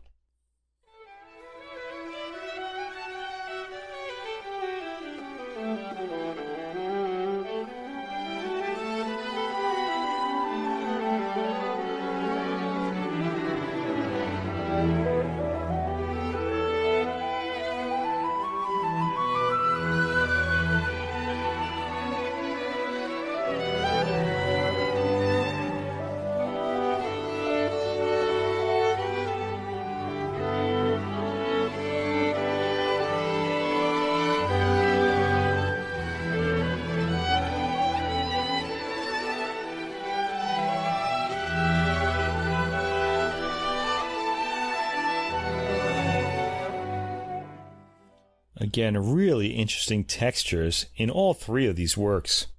The piece ends as mysteriously as it began. For me, the standout work on this album was the cello concerto, despite Gomecourt being the weightier work. I enjoyed the cello's lyricism and Sebastian Comberti's full tone and exquisite legato. Fribbins shows a real gift for melody in this work, and the orchestration is appealing too. Gomecourt's symphony is a very different work, using harsher, but never off-putting, chords and sonorities to put across the more brutal memories of World War I and the Battle of the Somme. The orchestration here is on the grayer side, with one solo instrument sometimes taking an exposed line. It's rhythmically active at times and changes character quickly, as though the sound is an observer flicking through his differing thoughts. The folk songs aren't as straightforward as you'd think, dressing up the themes in light modal harmony and orchestration. We get almost an atmosphere of the original tunes rather than a direct hearing of them, although the melodies are played. I like Fribbins' ear for orchestration the most. It's an enjoyable album, but those who listen to the cello concerto are in for a real melodic and timbral treat. I like Fribbins' orchestration approach. The cello concerto has sparse orchestration that doesn't overpower the cello, and it reaches a nice balance with the solo instrument. It evokes a variety of emotions, I found, from dreaminess to even anger. And the scales that come along in the fourth movement I found a bit exotic and interesting. The Gomecourt creates interesting atmospheres, although he says it's not really programmatic. It does create a sense of different spaces and different atmospheres. Sometimes it's martial, sometimes it's mysterious. And when the piano enters, it's really kind of shocking and surprising. And that really jolted me in a good way. The folk songs were also interesting in the different approaches to each one, and the different international themes represented there were interesting in their orchestration that he's put them to as well. Yeah, I'm definitely interested in hearing more of his compositions in the future. Okay, over to the jazz side. We've got all European jazz recordings tonight, Mike. And the first one's French. That's right. We're going to go over to France to hear the Blue Train Quintet with Dominique Dieu and À la vitesse du vent. At the speed of the wind, and it's a Blue Train Quintet, so they're kind of like playing on, I think, the très grande vitesse of the French high-speed trains. I like it. Nice title. This is a self-release, came out on November 17th. Dominique Dieu is a French trumpeter, composer, arranger, and conductor, active since the late 1980s in various jazz formats from small groups to big bands. He became the director of Mouret's Educational Big Band in 1995, teaching more than 190 musicians that have come through the group. He's appeared in orchestras and groups on French television, and in 1999 he created his own orchestra, Big Band Brass. They recorded their first album, Live with the Boss, in 2001, with Canadian trombonist Rob McConnell of Boss Brass fame, and that sounded familiar, and I looked deep into my CD shelves. I had to have a flashlight to I have shelves like that too. And I have it. I picked it up here in Japan years ago, being a big fan of Rob McConnell's Boss Brass and having the pleasure to meet trumpeter Guido Basso once in Canada when I was there. And here we've got a newer quintet format, and this is their first recording with this group. At the speed of the wind, the notes say the first album of Blue Train Quintet is finally here, an album of original compositions in the pure tradition of Blue Note, recorded at Funk U Studio. Funk U. The lineup is Dominique Dieu, trumpet and flugelhorn, Jean-Michel Cabral, tenor and soprano sax, Philippe Lioge on piano. He's a well-known pianist, and the rest of the rhythm section is made up of his sons, Denis Lioge on the bass and Jordi Lioge on the drums.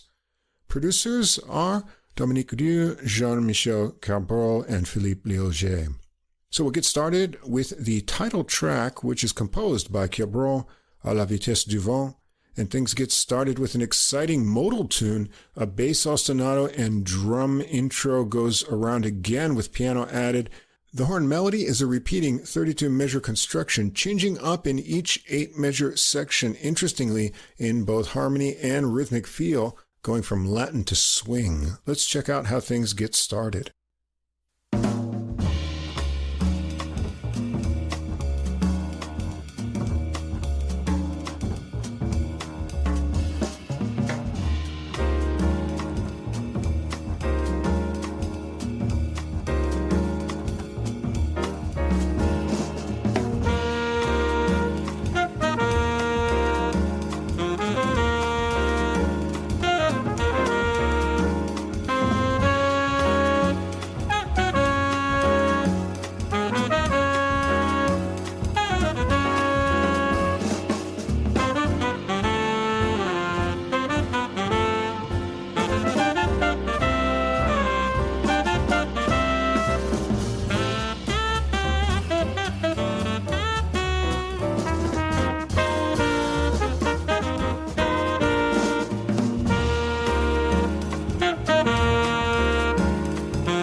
Going around again there. Next is a 16-measure interlude of chiming piano chords, and then 16 more measures of new horn lines, building up tension into a solo from Dieu. So let's jump back in and hear some of his playing on this one.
Ideas over those changes.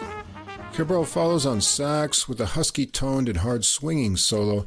There's a section of more horn lines with a lot of energy built up by Jordi Lioge's drums, and then things get quiet for a piano solo from Philippe Lioge over snappy bass, and things gain energy with a samba feel back into a final melody section and a big buildup of horn lines at the end with drums. Track 2 is Henderson's Bop. This is composed by Jordi Lioge. Philippe Lioge gets the spotlight for a rubato piano opening of chords and ripples with holds with bass and drums. The drums bring in the minor modal melody with Dieu muted here. It's 26 measures with neat harmonic surprises and a little break on the way. It goes around twice, but we can catch the intro and the first time through in a sample.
once more around, and then Cabral is up for a solo, so let's check him out on this one.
Nice intensity there. Philippe Léoger is next with the piano solo. They use the last section of the melody as a segue into a muted solo from Dieu, and Denis Léoger gets a bass solo that covers the range of the instrument with some fun glisses added in, and they start again from the last section of the melody into another run from the beginning that gets slowed down to a little coda ending. Track 3, Silence, with an exclamation point, Monk Tourne. This is by Philippe Léoger, and this starts out with playful exchanges between Philippe and the other members. The horn melody keeps evolving over a long arrangement with some gaps for piano interaction. Let's hear it get started.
More new ideas to come along in the melody section here. Then Cabral is up first for a sax solo, working a lot of sassy lines that scoop down low.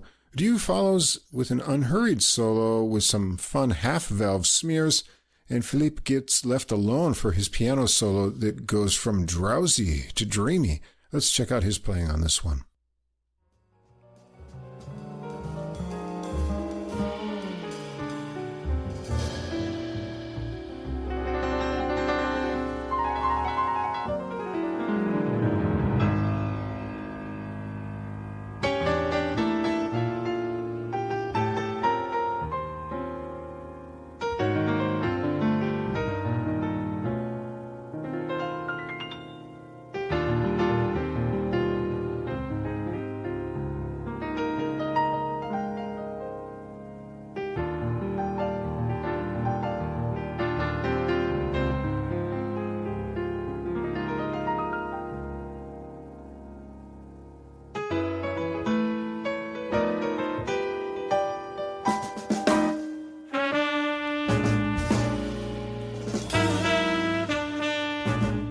To a final melody section from there with a little bit of final piano before the ending horn notes. Track 4, Un soir à Bouy. This is composed by Cabral. This gets started with a 4-measure intro of alternating chords that set a dreamy mood for the first section of the horn melody. The changing rhythmic feel is really charming. It switches up to a double time feel and then pulls back. It seems to be in an overall AAB structure of 16 measure sections. We can hear the first repeating section in a sample.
The final section has animated syncopation in the rhythm section. Cabral is up first for a solo, and the feel switches to a more loping swing at the basic pulse with walking bass, and then gets a double time switch. Let's hear some of Dieu on his solo on this one. Sounds like flugelhorn here, and I'll jump in from the double time switch.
Exciting stuff. We were talking about sequencing before, and here's some neat ideas sequenced there.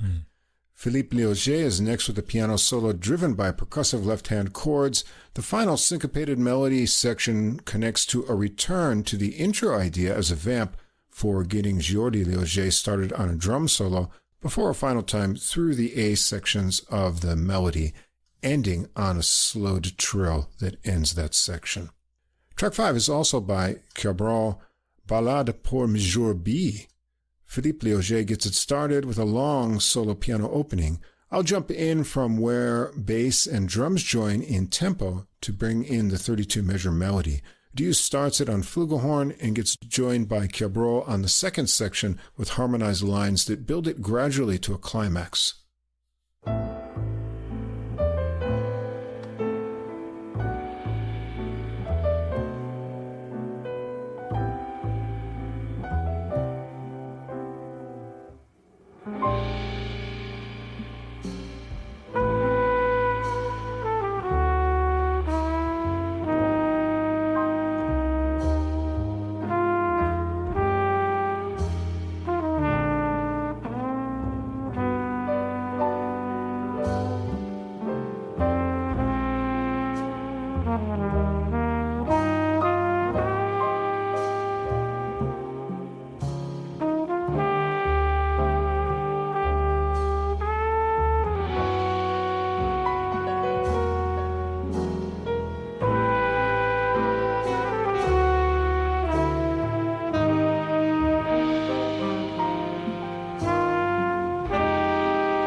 Cabral solos first on this one. Let's hear some of his sultry lines.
Gets a new, even, and choppy rhythmic backing for the start of his solo.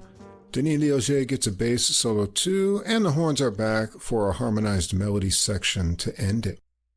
Track 6, Prelude number 4, Opus 28 from Frédéric Chopin, one of the 24 preludes from 1839, and this is the one that, at his request, was played at Chopin's funeral.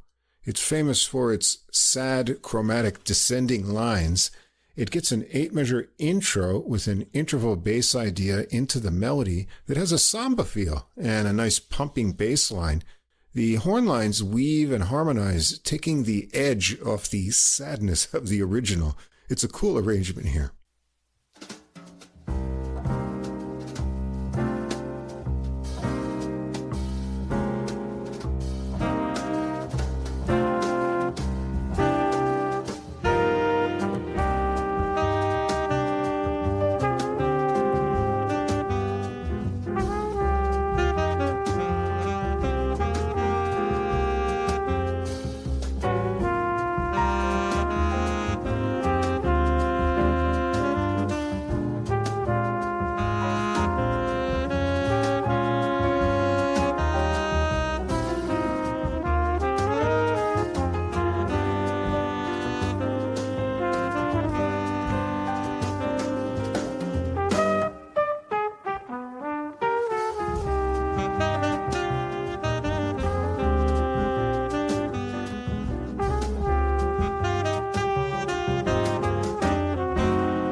Nice little break into Dieu's flugelhorn solo there. On this one, let's hear some of Philippe Liogé's piano solo, since it's Chopin after all.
Are back there, and the ending section starts up from a more classical segment of the melody over bowed bass that builds up with drum energy into some final horn lines. Track 7, well, you've been on the sunny side of the street, and now you'll be on the funny slide of the strip by Philippe Liogé. Put on your bebop beret for this one, a drum intro and horn pickup line set up a 32-measure happy and boppy melody of similar halves.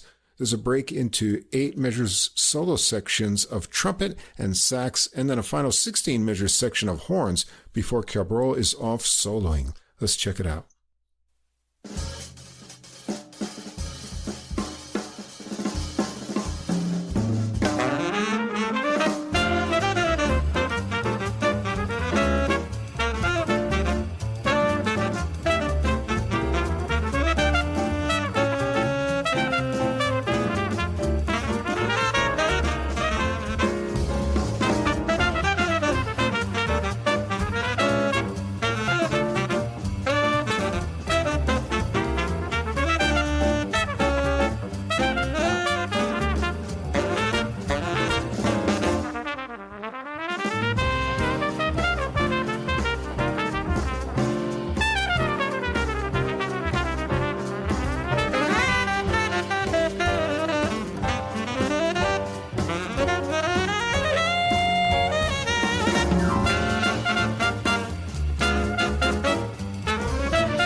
Duo comes back in to trade off solo sections with Cabrol, and then Philippe Léoger does some trading with Jordi Léoger's drums. Let's check out their exchanges on this one.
Once more, through the whole melody, wraps up the tune. Track 8 is an original by Dominique Dieu, Léa Camille. It's a cute waltz. Philippe Léoger has some acoustic piano doubling the line on the 8-measure intro with Cabrol, who's on soprano sax here, but he's also got some Rhodes electric playing the chords. Dieu is in on the main melody that has playful horn interplay. It's an interesting structure of a repeating 24-measure section, a middle 16-measure section, and a final mini A section of 12 measures. Let's hear as much as we can in a minute.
First section again now.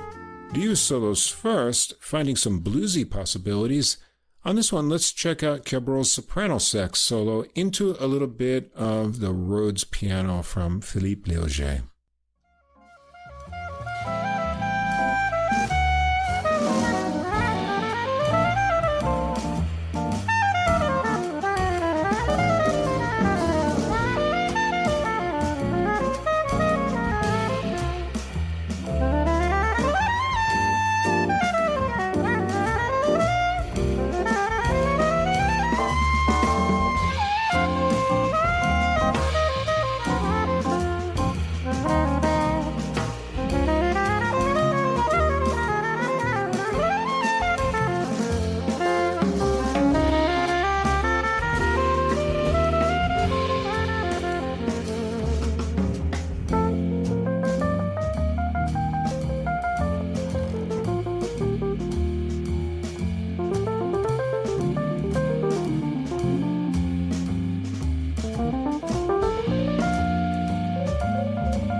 And the horns will return for the final 2 sections of the melody to a soft ending. And the album finishes up with track 9, a tune by drummer Tony Williams' sister Cheryl. Williams recorded it on his 1985 album Foreign Intrigue, but first recorded it in 1981 with Wynton Marsalis on his self-titled debut album.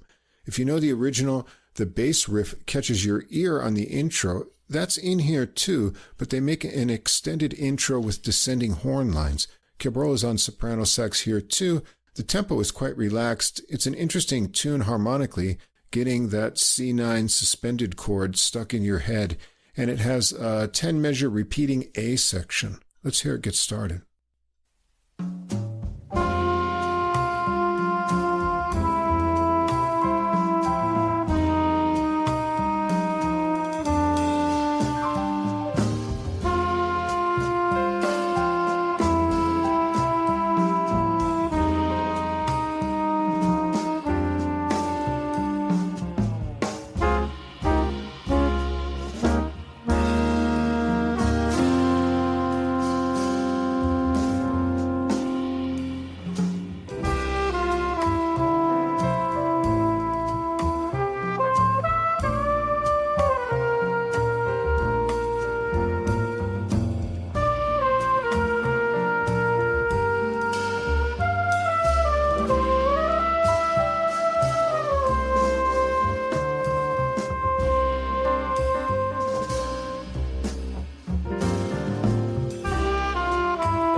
Cabrol solos first, followed by Odieu, and we haven't checked out Denis Ridoget's bass playing yet, so let's hear some of his solo on this final track.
Singing it out there.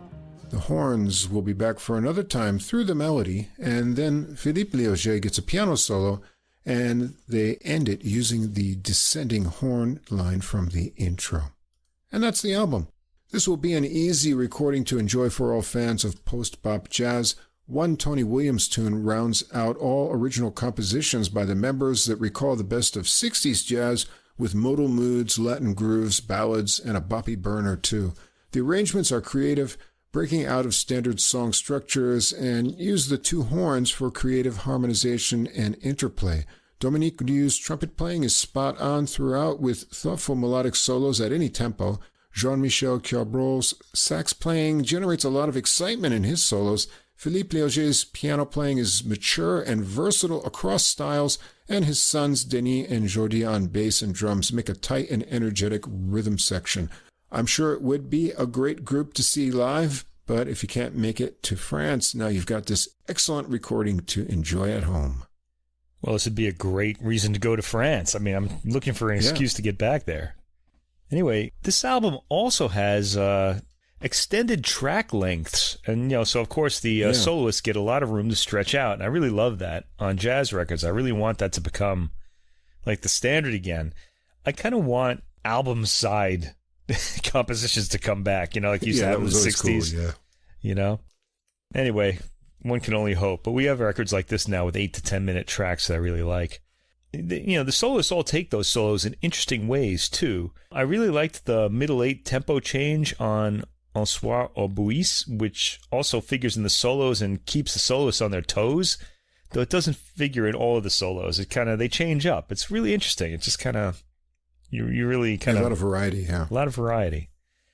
The tempos morph sometimes between solos. On the funny slide of the strip draws all of the soloists out in fun, fast-playing mode.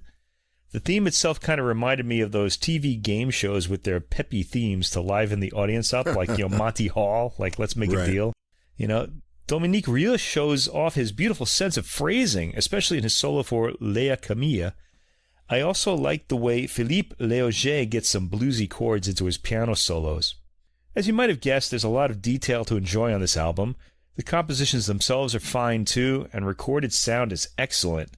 This is an album that invites repeated listens due to the detail, and no great hardship to listen to this again and again, because the themes to all the tracks and the solos themselves are highly appealing. Yeah, it sounds like everyone was having a real blast playing this. Yeah, as was I. Yeah. All right, let's go from France over to the UK for saxophonist James Alsop in his new recording Stars and Sand. This is on Vibe Collide Records. It came out November 21st. James Alsop studied jazz saxophone and classical clarinet at the Royal Academy of Music. He's got a 20-year music career performing and recording with artists such as The Last Poets, David Axelrod, Dr. John, Django Bates, Kit Downs, and Polar Bear, as well as more pop-oriented artists such as Jamie Cullum and Georgia Smith. His debut album was nominated for a BBC Jazz Award for Best Album in 2007, and he won the BBC Jazz Award for Innovation in 2008. He teaches both saxophone and clarinet at the Royal Academy of Music and at the Guildhall School of Music and Drama, and serves as an external examiner for Leeds College of Music. We heard him previously in episode 222, Mountain Viewfinder, back in August of this year, on trumpeter Hugh Pascal's Viewfinder recording that came out in July, a recording we both liked a lot. And James got in touch and let me know he had his own album coming out, so we were looking forward to checking this out. On the recording, James Alsop is on the tenor saxophone, bass clarinet, some keyboards in here, and all original compositions. Steve Buckley is on the alto saxophone and the tin whistle. Tom Herbert on electric bass, Dave Story on drums and percussion. Ben Lambden is the producer and mixer, adding a lot to the effects we're going to hear in the background of these tunes. And James Alsop is the co-producer. It was recorded at Livingston Studios, mastering by Star Delta Audio Mastering. And the recording gets underway with a tune called Yew, that's Y-E-W, The Tree, an evergreen conifer with red berries. Story gets things going with a funky straight beat with a woodblock sound. The saxes come in with a repeating 16-measure melody idea. The second phrase is shorter, and Buckley will launch off from that into a solo section. The saxes are panned for separation with Buckley's alto on the right and Alsop's tenor on the left. Herbert's bass effect makes it sound very synthy, and the harmonic mood and slinky lines of the saxes are going to lend to interesting modal improvisation possibilities. They use the final melody phrase to segue between trading off sections. Let's check it out.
The middle section of the tune gets some exotic, reverby synth taking over while the saxes sit out.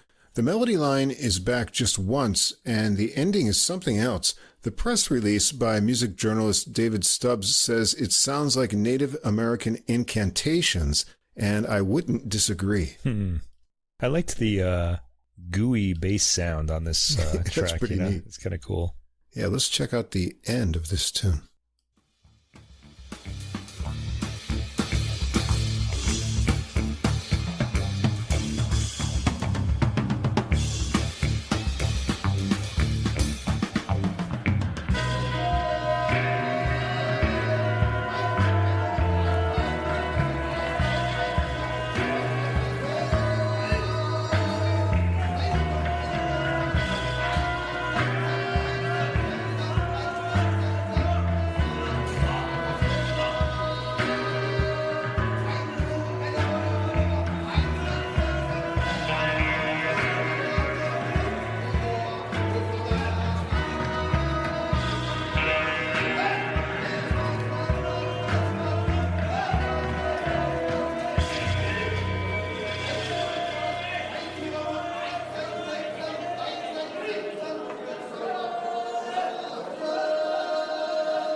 Track 2 is the title track, Stars and Sand. About this, Alsop says, loping desert blues that falls apart into an oasis of mystery flutes and birds of paradise, I wanted this piece to feel contemplative, like staring up at the stars on a perfectly clear night. Story clicks it off in 4, but there's some polyrhythmic action with a 6-beat feel in a cabasa or shaker. It sounds like Alsop has 2 tracks for himself here, with both tenor sax and bass clarinet that keeps a steady hypnotic interval idea and gets the first 8 measures started. There's a repeating 16-measure melody, and the scales and rhythms give it a kind of mysterious Arabian quality, like looking at the stars from the desert.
Alsop solos on tenor sax on this one. I'll pick it up from his last chorus that connects back to the melody, but suddenly gets a synthy daybreak brightening the scene with the sounds of birds.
Yeah, sounds like daybreak to me. Track 3 is Slinky. Story makes a light and clicky drum beat for this one, Herbert with a funky bass line. That makes a nice contrast with the slinky sax lines. Sax is switched up here with Alsop's tenor on the right and Buckley's alto on the left. Alsop gets the 30-measure melody started, with Buckley joining in on the next section. Synthy sounds appear in the atmosphere.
Buckley solos first with a nice sense of space, so let's check out his playing on this one.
We join up on a line there, handing the baton over to Alsop for a short solo section before Buckley is back working lines with him. Track 4 is Gravity. This one is atmospheric with sounds of thunder. Herbert's bass gives a touch of a Sergio Leone soundtrack, maybe an American desert as filmed in Spain for a spaghetti western. But Coltrane's later period spirit is in the air too. Sax and bass clarinet slither.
A little further on, Herbert gets a new 3-beat bass line going that has a Riders on the Storm kind of feel to it with that thunder in the background.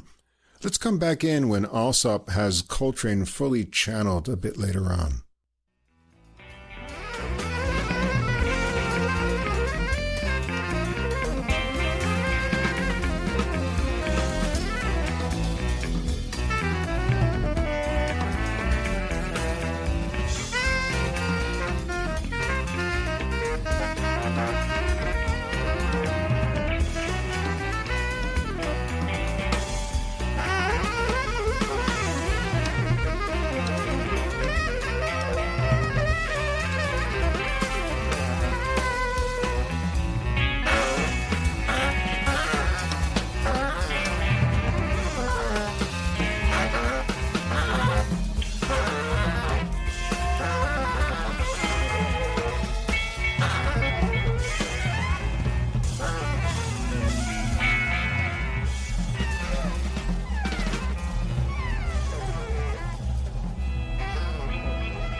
From there, the synthy spaceships arrive to a mysterious ending. Track 5 is Orugoru, music box in Japanese. The press release says that on Orugoru there are hints of the Oriental and a sense of cinematic ambience that evokes the 1989 Mitsuo Kurotsuchi film of the same name. Have you seen that one, Mike? Have not seen it. I haven't even heard of it. I'm pretty up on my Japanese films. You're pretty good on your cinema, yeah. I think there's mostly the 50s and 60s, though. It starts out with bass clarinet and alto lines. Story and Herbert then get a hypnotic groove going.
Now, it doesn't mention it on the Bandcamp notes, but the press release says that Buckley's playing a penny whistle here, and he floats lines that exchange and get layered with sax and bass clarinet in a mysterious atmosphere. Let's hear it from when the bass clarinet gets a little bit more focus.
And it continues on like that for just a little bit more.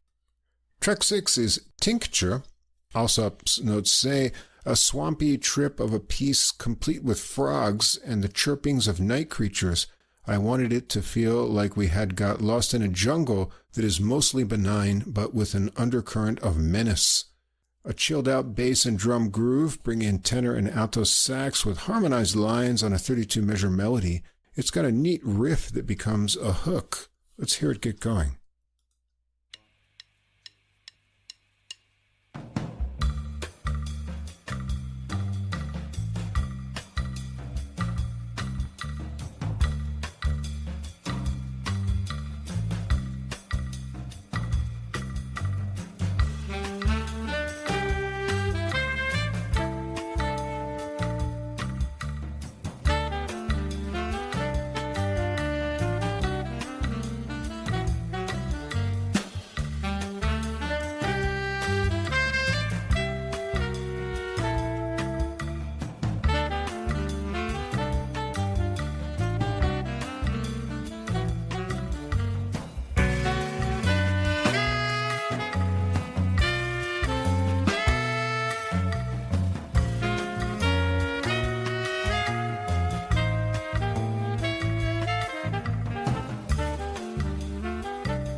Alsop has a very chilled out solo on this one. He did have a project playing the music of Stan Getz, and you can imagine that hearing the tone and smoothness of his solo on this one.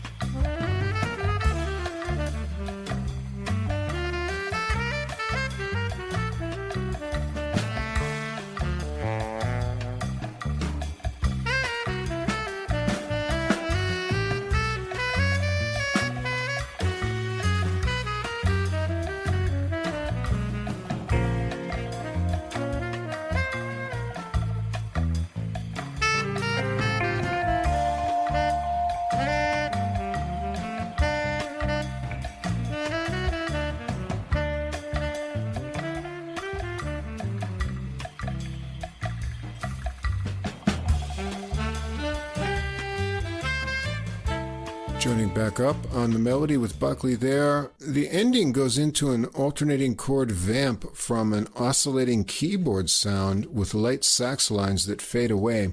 Eventually the drums and then bass stop, leaving the chords to end it. And the recording ends up with track 7, Red Sky. Alsop's notes say, a song for sun worshippers, underpinned by swirling electronics and a hypnotic beat, topped with declamatory call and response melodies to lift the spirits. I wanted this piece to feel joyous, an ecstatic whirling atmosphere that descends into madness. A synthy hypnotic beat it certainly has. That sets the mood. I'll give you a sample here from about 30 seconds in where the sax melody starts. The harmonized lines are uplifting.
Alsop has a tenor solo with smooth lines but rhythmic intensity, and Buckley joins in on some rhythmic riffs. Let's hear some of that.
From there, things get more synthy. The synth fog fades into a bass and drum groove that carries on to the end with a final eerie synth part at the finish. It's a short recording at 37 minutes, simultaneously atmospheric and groove-oriented. James Alsop has realized his imagined soundscapes for melodies that take interesting twists and sometimes have exotic harmonic possibilities. His bass clarinet adds atmosphere to some tracks, and Steve Buckley adds harmonized lines and solos on alto sax and some tin whistle too. Alsop's tenor sax solos have a sense of exploration and show a variety of influences from Getz to Coltrane and beyond.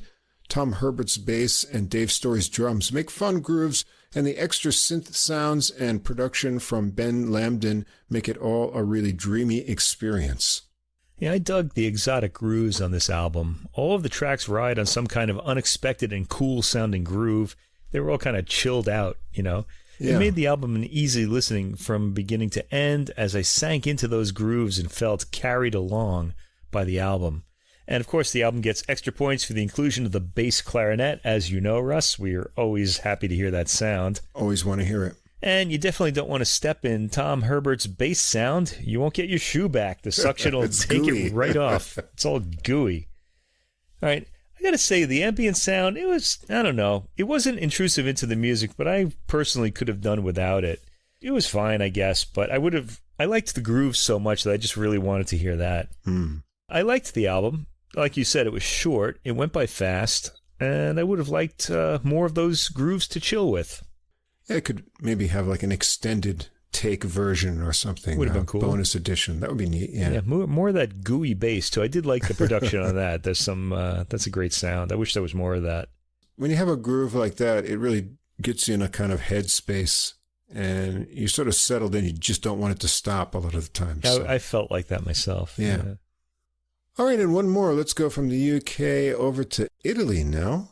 For the latest on Antonio Martino's A.MA Records, pianist Luca Manuzza's Circles. This came out November 21st. Pianist Luca Manuzza was born in Cagliari in 1968. He studied classical music from the age of 6 and graduated from the Conservatory GP de Palestrina in Cagliari.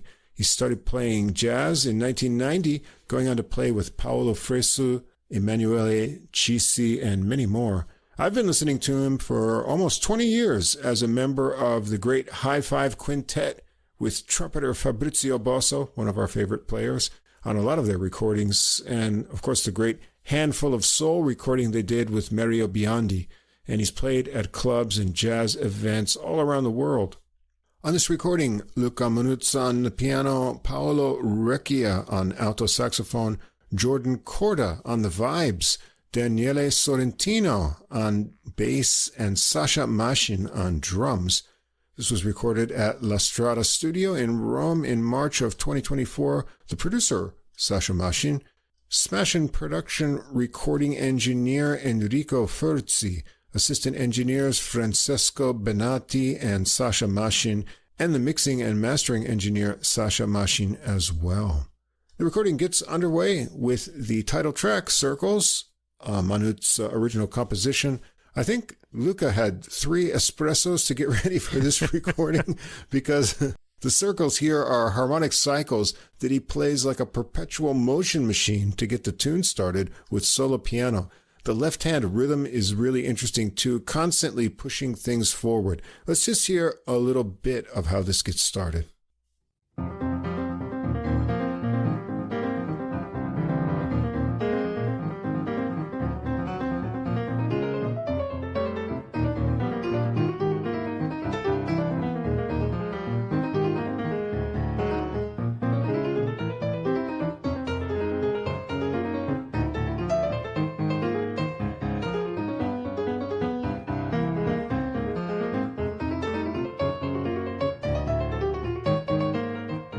He'll go on for about 2 minutes exploring all the possibilities there before getting joined by Sorrentino's bass and Maschin's drums.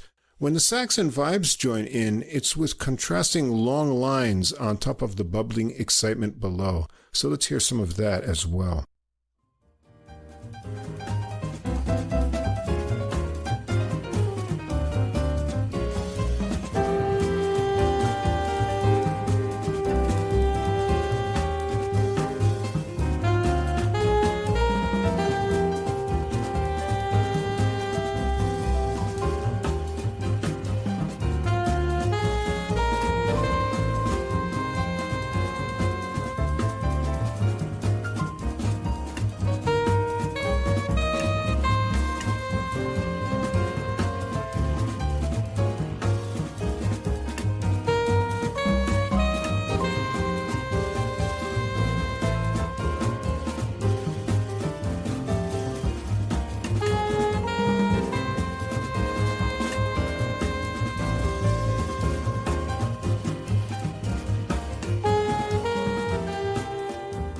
Manuzza keeps on going, never running out of ideas. Let's hear some more of his improvisations on this tune.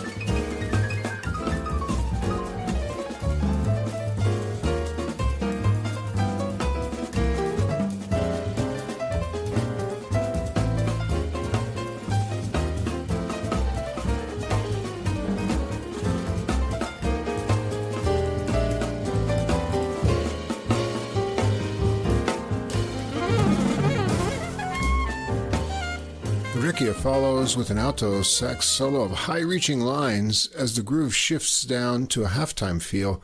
Korda gets an energetic vibe solo too, while the groove bubbles and evolves underneath. The sax and vibe lines return, taking it to a slowed ending with rippling piano and vibes ringing out into a dreamy space with upward running sax figures. Track 2 is Metamorpho, a tune written by Matteo Sabatini. This has a slow 3-beat groove with energetic drumming from Maschin. The harmony is modal and moody under a smooth 32-measure sax melody from Recchia. The vibes decorate more sparsely around Manuzza's piano chords.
After the sax melody, solo piano chords start a new section with interesting polyrhythmic effects of bass layered on, and a new energetic line of sax and vibes comes to build up. After a climax, bare piano chords bring in a ringing bass solo from Sorrentino and then a piano solo from Manuzza. His piano lines have a free, floating, but quickly changing butterfly-like quality. Solo piano chords again bring in improvised exchanges from Machine Corda, so let's hear some of that section.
The energy continues to build up as they go along, and they join up on the second melody section from before to the end. And I'm finding it really hard to sample these tunes. There's so many different sections and things going on, and a lot of evolution on the way. Track 3 is another Manuzza original D isolation. That's D hyphen isolation. Dense harmonic ideas and complex rhythmic interactions make this one a challenge. Manuzza starts it out with evenly rhythmic chords. Vibes and sax string rising lines that stretch the harmonies, while bass makes one-note heartbeat-like pulses underneath. Let's check this out.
When things subside, Recchia has the main solo on this tune, so let's hear some of his playing.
Rising sax and vibe lines return, and Manuzza finishes it with softening and slowing piano chords.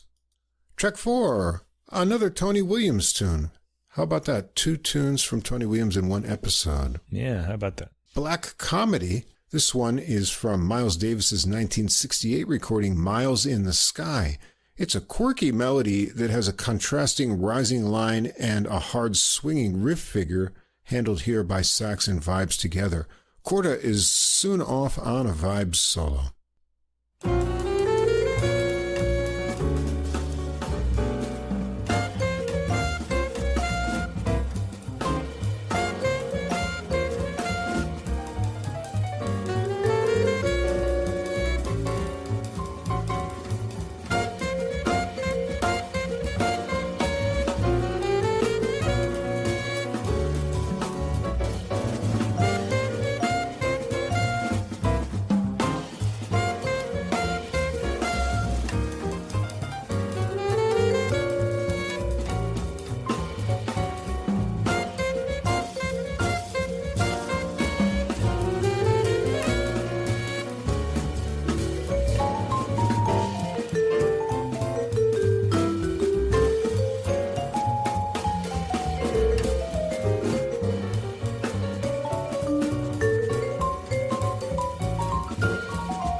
Rising line makes a transition to a sax solo from Recchia and then to Manuzza, so let's hear his solo on this one.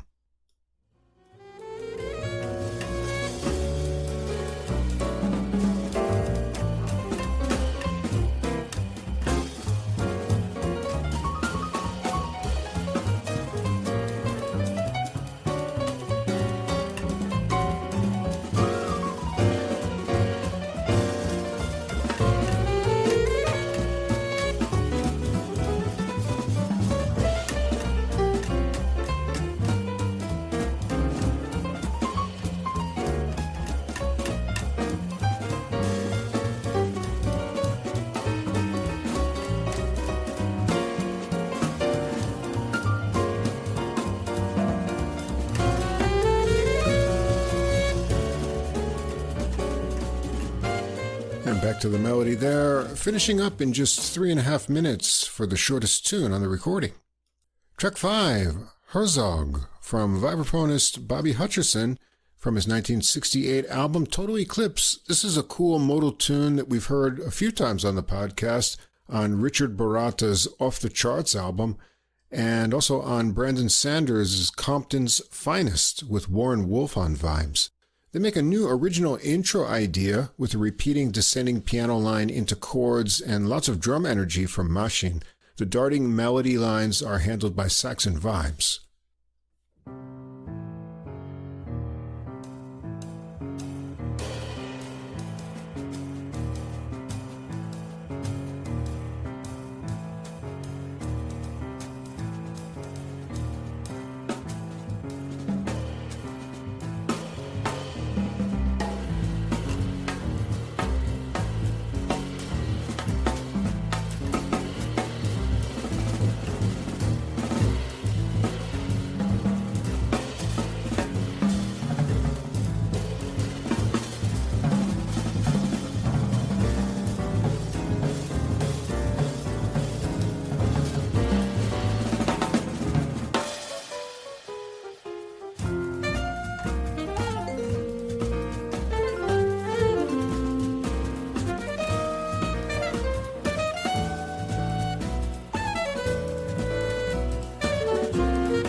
After the melody, it gets quiet for a bass solo from Sorrentino. Let's hear some of his playing into the start of a speedy vibes solo from Korda.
nice muted touches in there as well.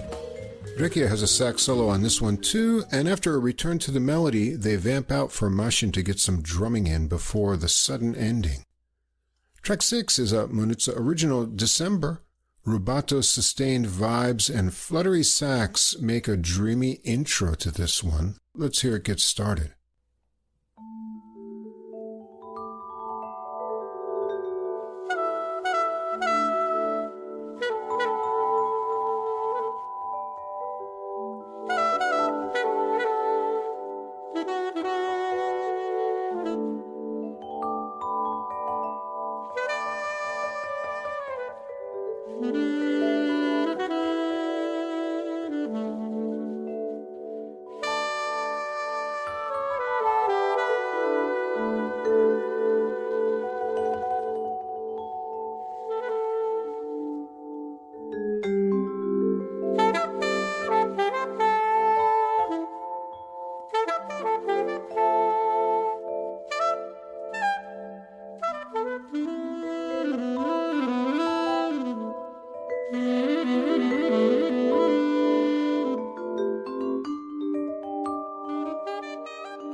The main ballad melody is very slow and starts about a minute and a half in. Let's hear a little bit of that as well.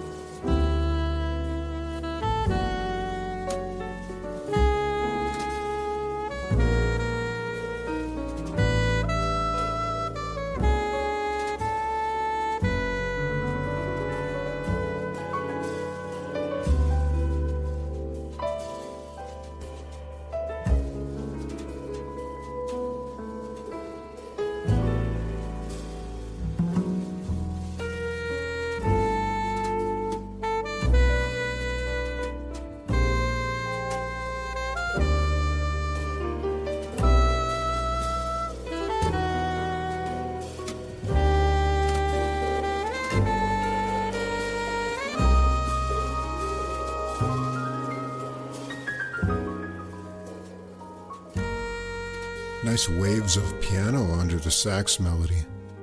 Rekia has a fine solo here, followed by Manuzza. I'll leave you to sample those for yourself.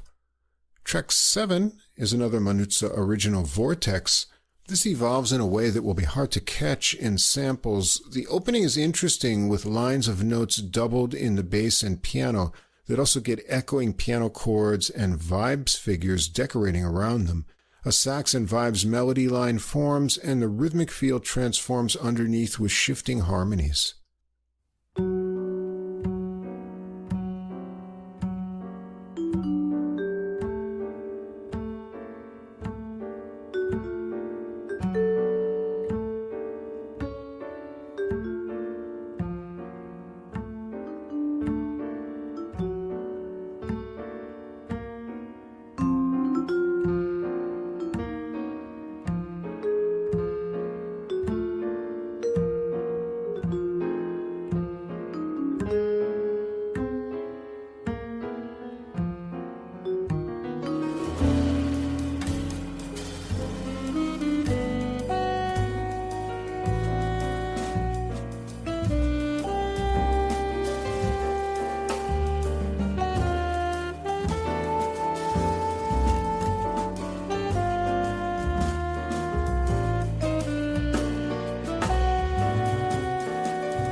Is up first for a vibes solo. Let's hear some of Manuzza's piano solo once it gets going, and get some backing sax lines as well.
And after another melody section there, Recchia has a sax solo that continues on to the end with a fade out. And the recording ends up with Edward Redding's The End of a Love Affair, a tune from 1951. An often recorded standard, this is an interesting rhythmic reimagination and arrangement, starting out with Sorrentino's bass getting the first A section, then joined by sax on the repeat, and the vibes get the B section. Let's hear it get going.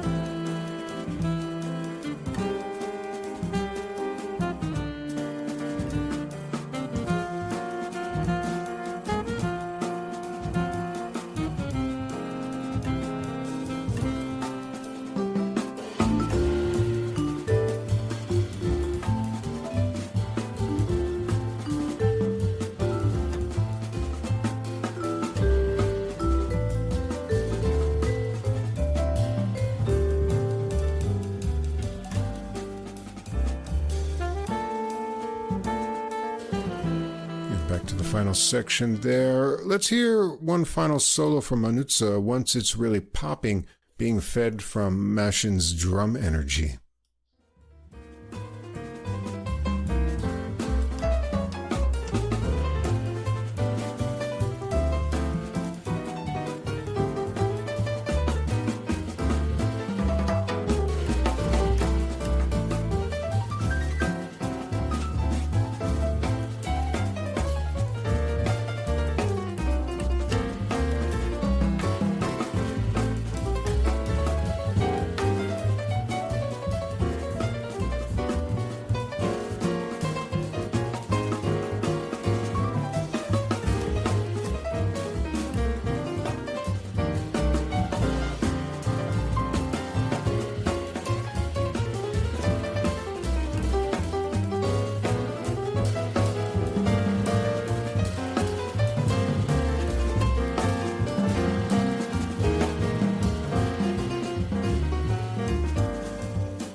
Recchia follows on sax with fluid lines and boppy sentiments.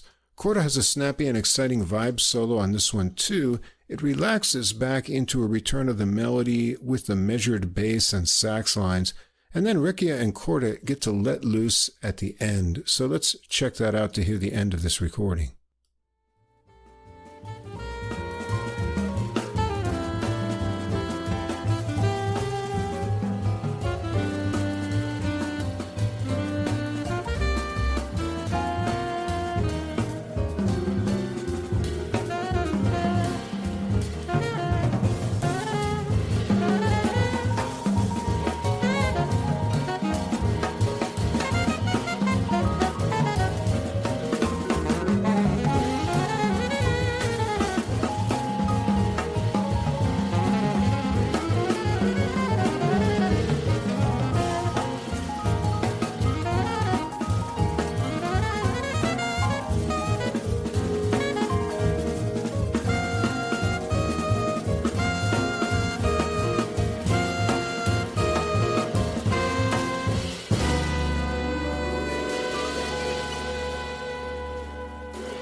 Whether it's one of Manuzza's original compositions that make up half the recording, or playing a composition by past jazz greats, or a standard, everything comes out inventive, exciting, and challenging. Luca Manuzza has barrels of technique and creative ideas to match, and his harmonic sense is advanced with interesting cycles of chords and complex modal ideas in his compositions. All of the tunes transform as they develop too, changing moods and energy. Jordan Korda's vibes often double Paolo Recchia's sax melody lines, and he adds a decorative harmonic touch alongside Manuzza's piano chords in sections and exciting solos with mallets flying, as well as ringing atmospheres like at the start of December. Recchia's sax solos are intense and have a lot of variety throughout. Daniele Sorrentino's bass work is rhythmically versatile, sometimes providing the main pulse and sometimes working interesting cross rhythms. His solos show a nice melodic sense too, and Saša Mašin's drums are exciting throughout, really cranking up the intensity behind solos and at climaxes. The whole recording is bursting with energy and creative ideas. Yeah, really good jazz is often about exploration, and that's what I hear on this album. Yeah. There's a lot of varying rhythm happening, rhythm upon rhythm in tracks, also sudden, quick rhythmic changes in themes and solos. It's a busy-sounding album, particularly in the drums, but, not in a bad way. It's just really exciting. Yeah. Saša Mašin hits hard and plays in an almost perpetual motion throughout the album. His presence is very much felt. As for Luka Manutsa, his piano playing can be light or extremely complex, as on the first track, Circles, with its layers of rhythmic lines. The music on the album is pretty complex, and I have to say, it was a lot to take in. Paolo Recchia on alto saxophone's presence is necessary as a melodic instrument, because all the rest go into figuration and rhythm quite often. Recchia brings the music a singable element. Jordan Korda on vibraphone is a whirlwind of sound.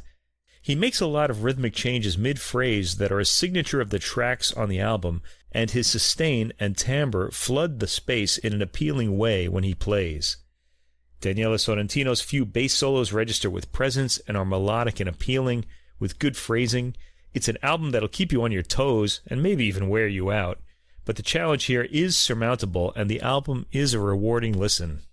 It was a challenge to decide where to sample from. I feel like I'm leaving something interesting out no matter what I choose. Yeah. And a little bit hard to explain. Well, that's up to the listeners. They got to go to hear the whole album. Yeah. Check it all out. Another great recording on the A.MA label from Antonio Martino.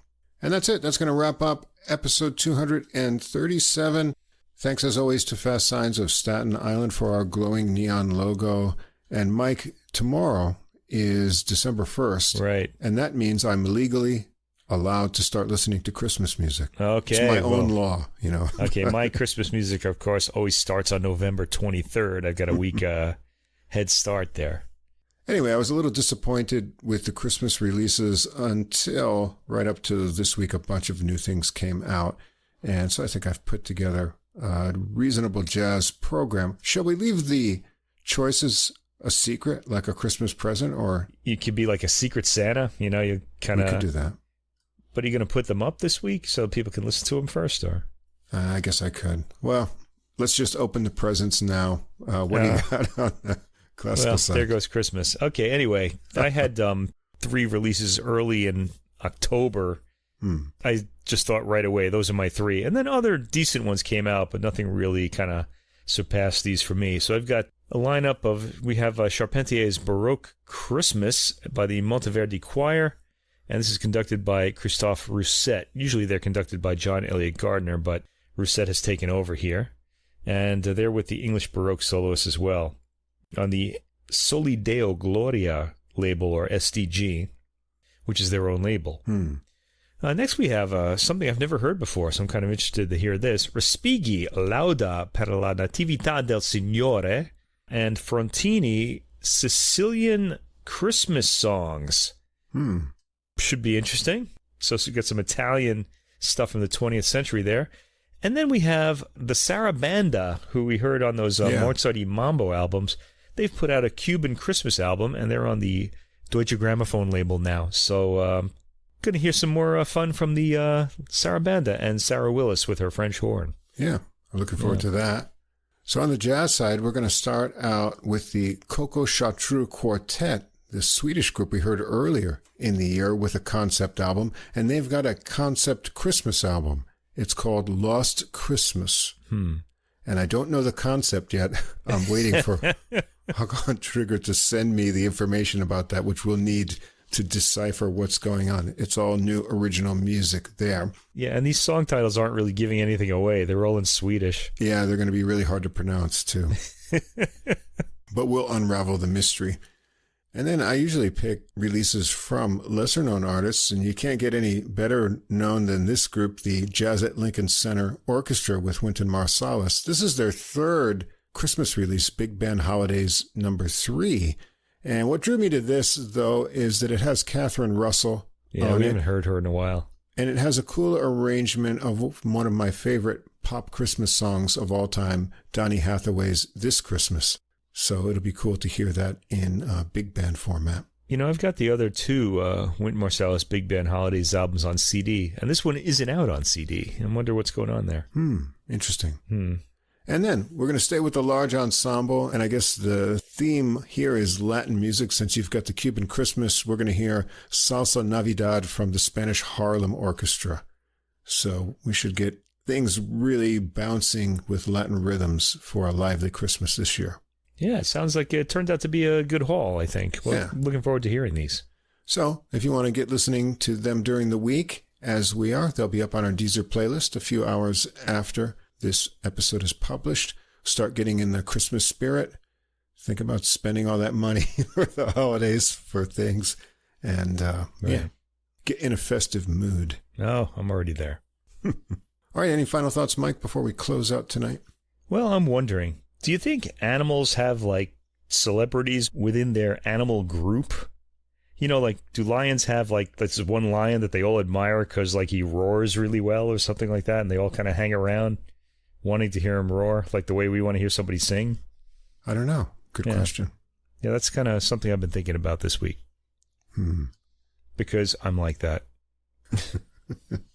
All right, well, on to Christmas and more wildlife ideas for next week's episode.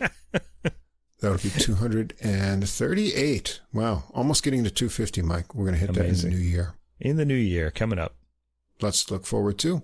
So until next week, when we bring in the holiday spirit, keep listening, and we'll see you again next time.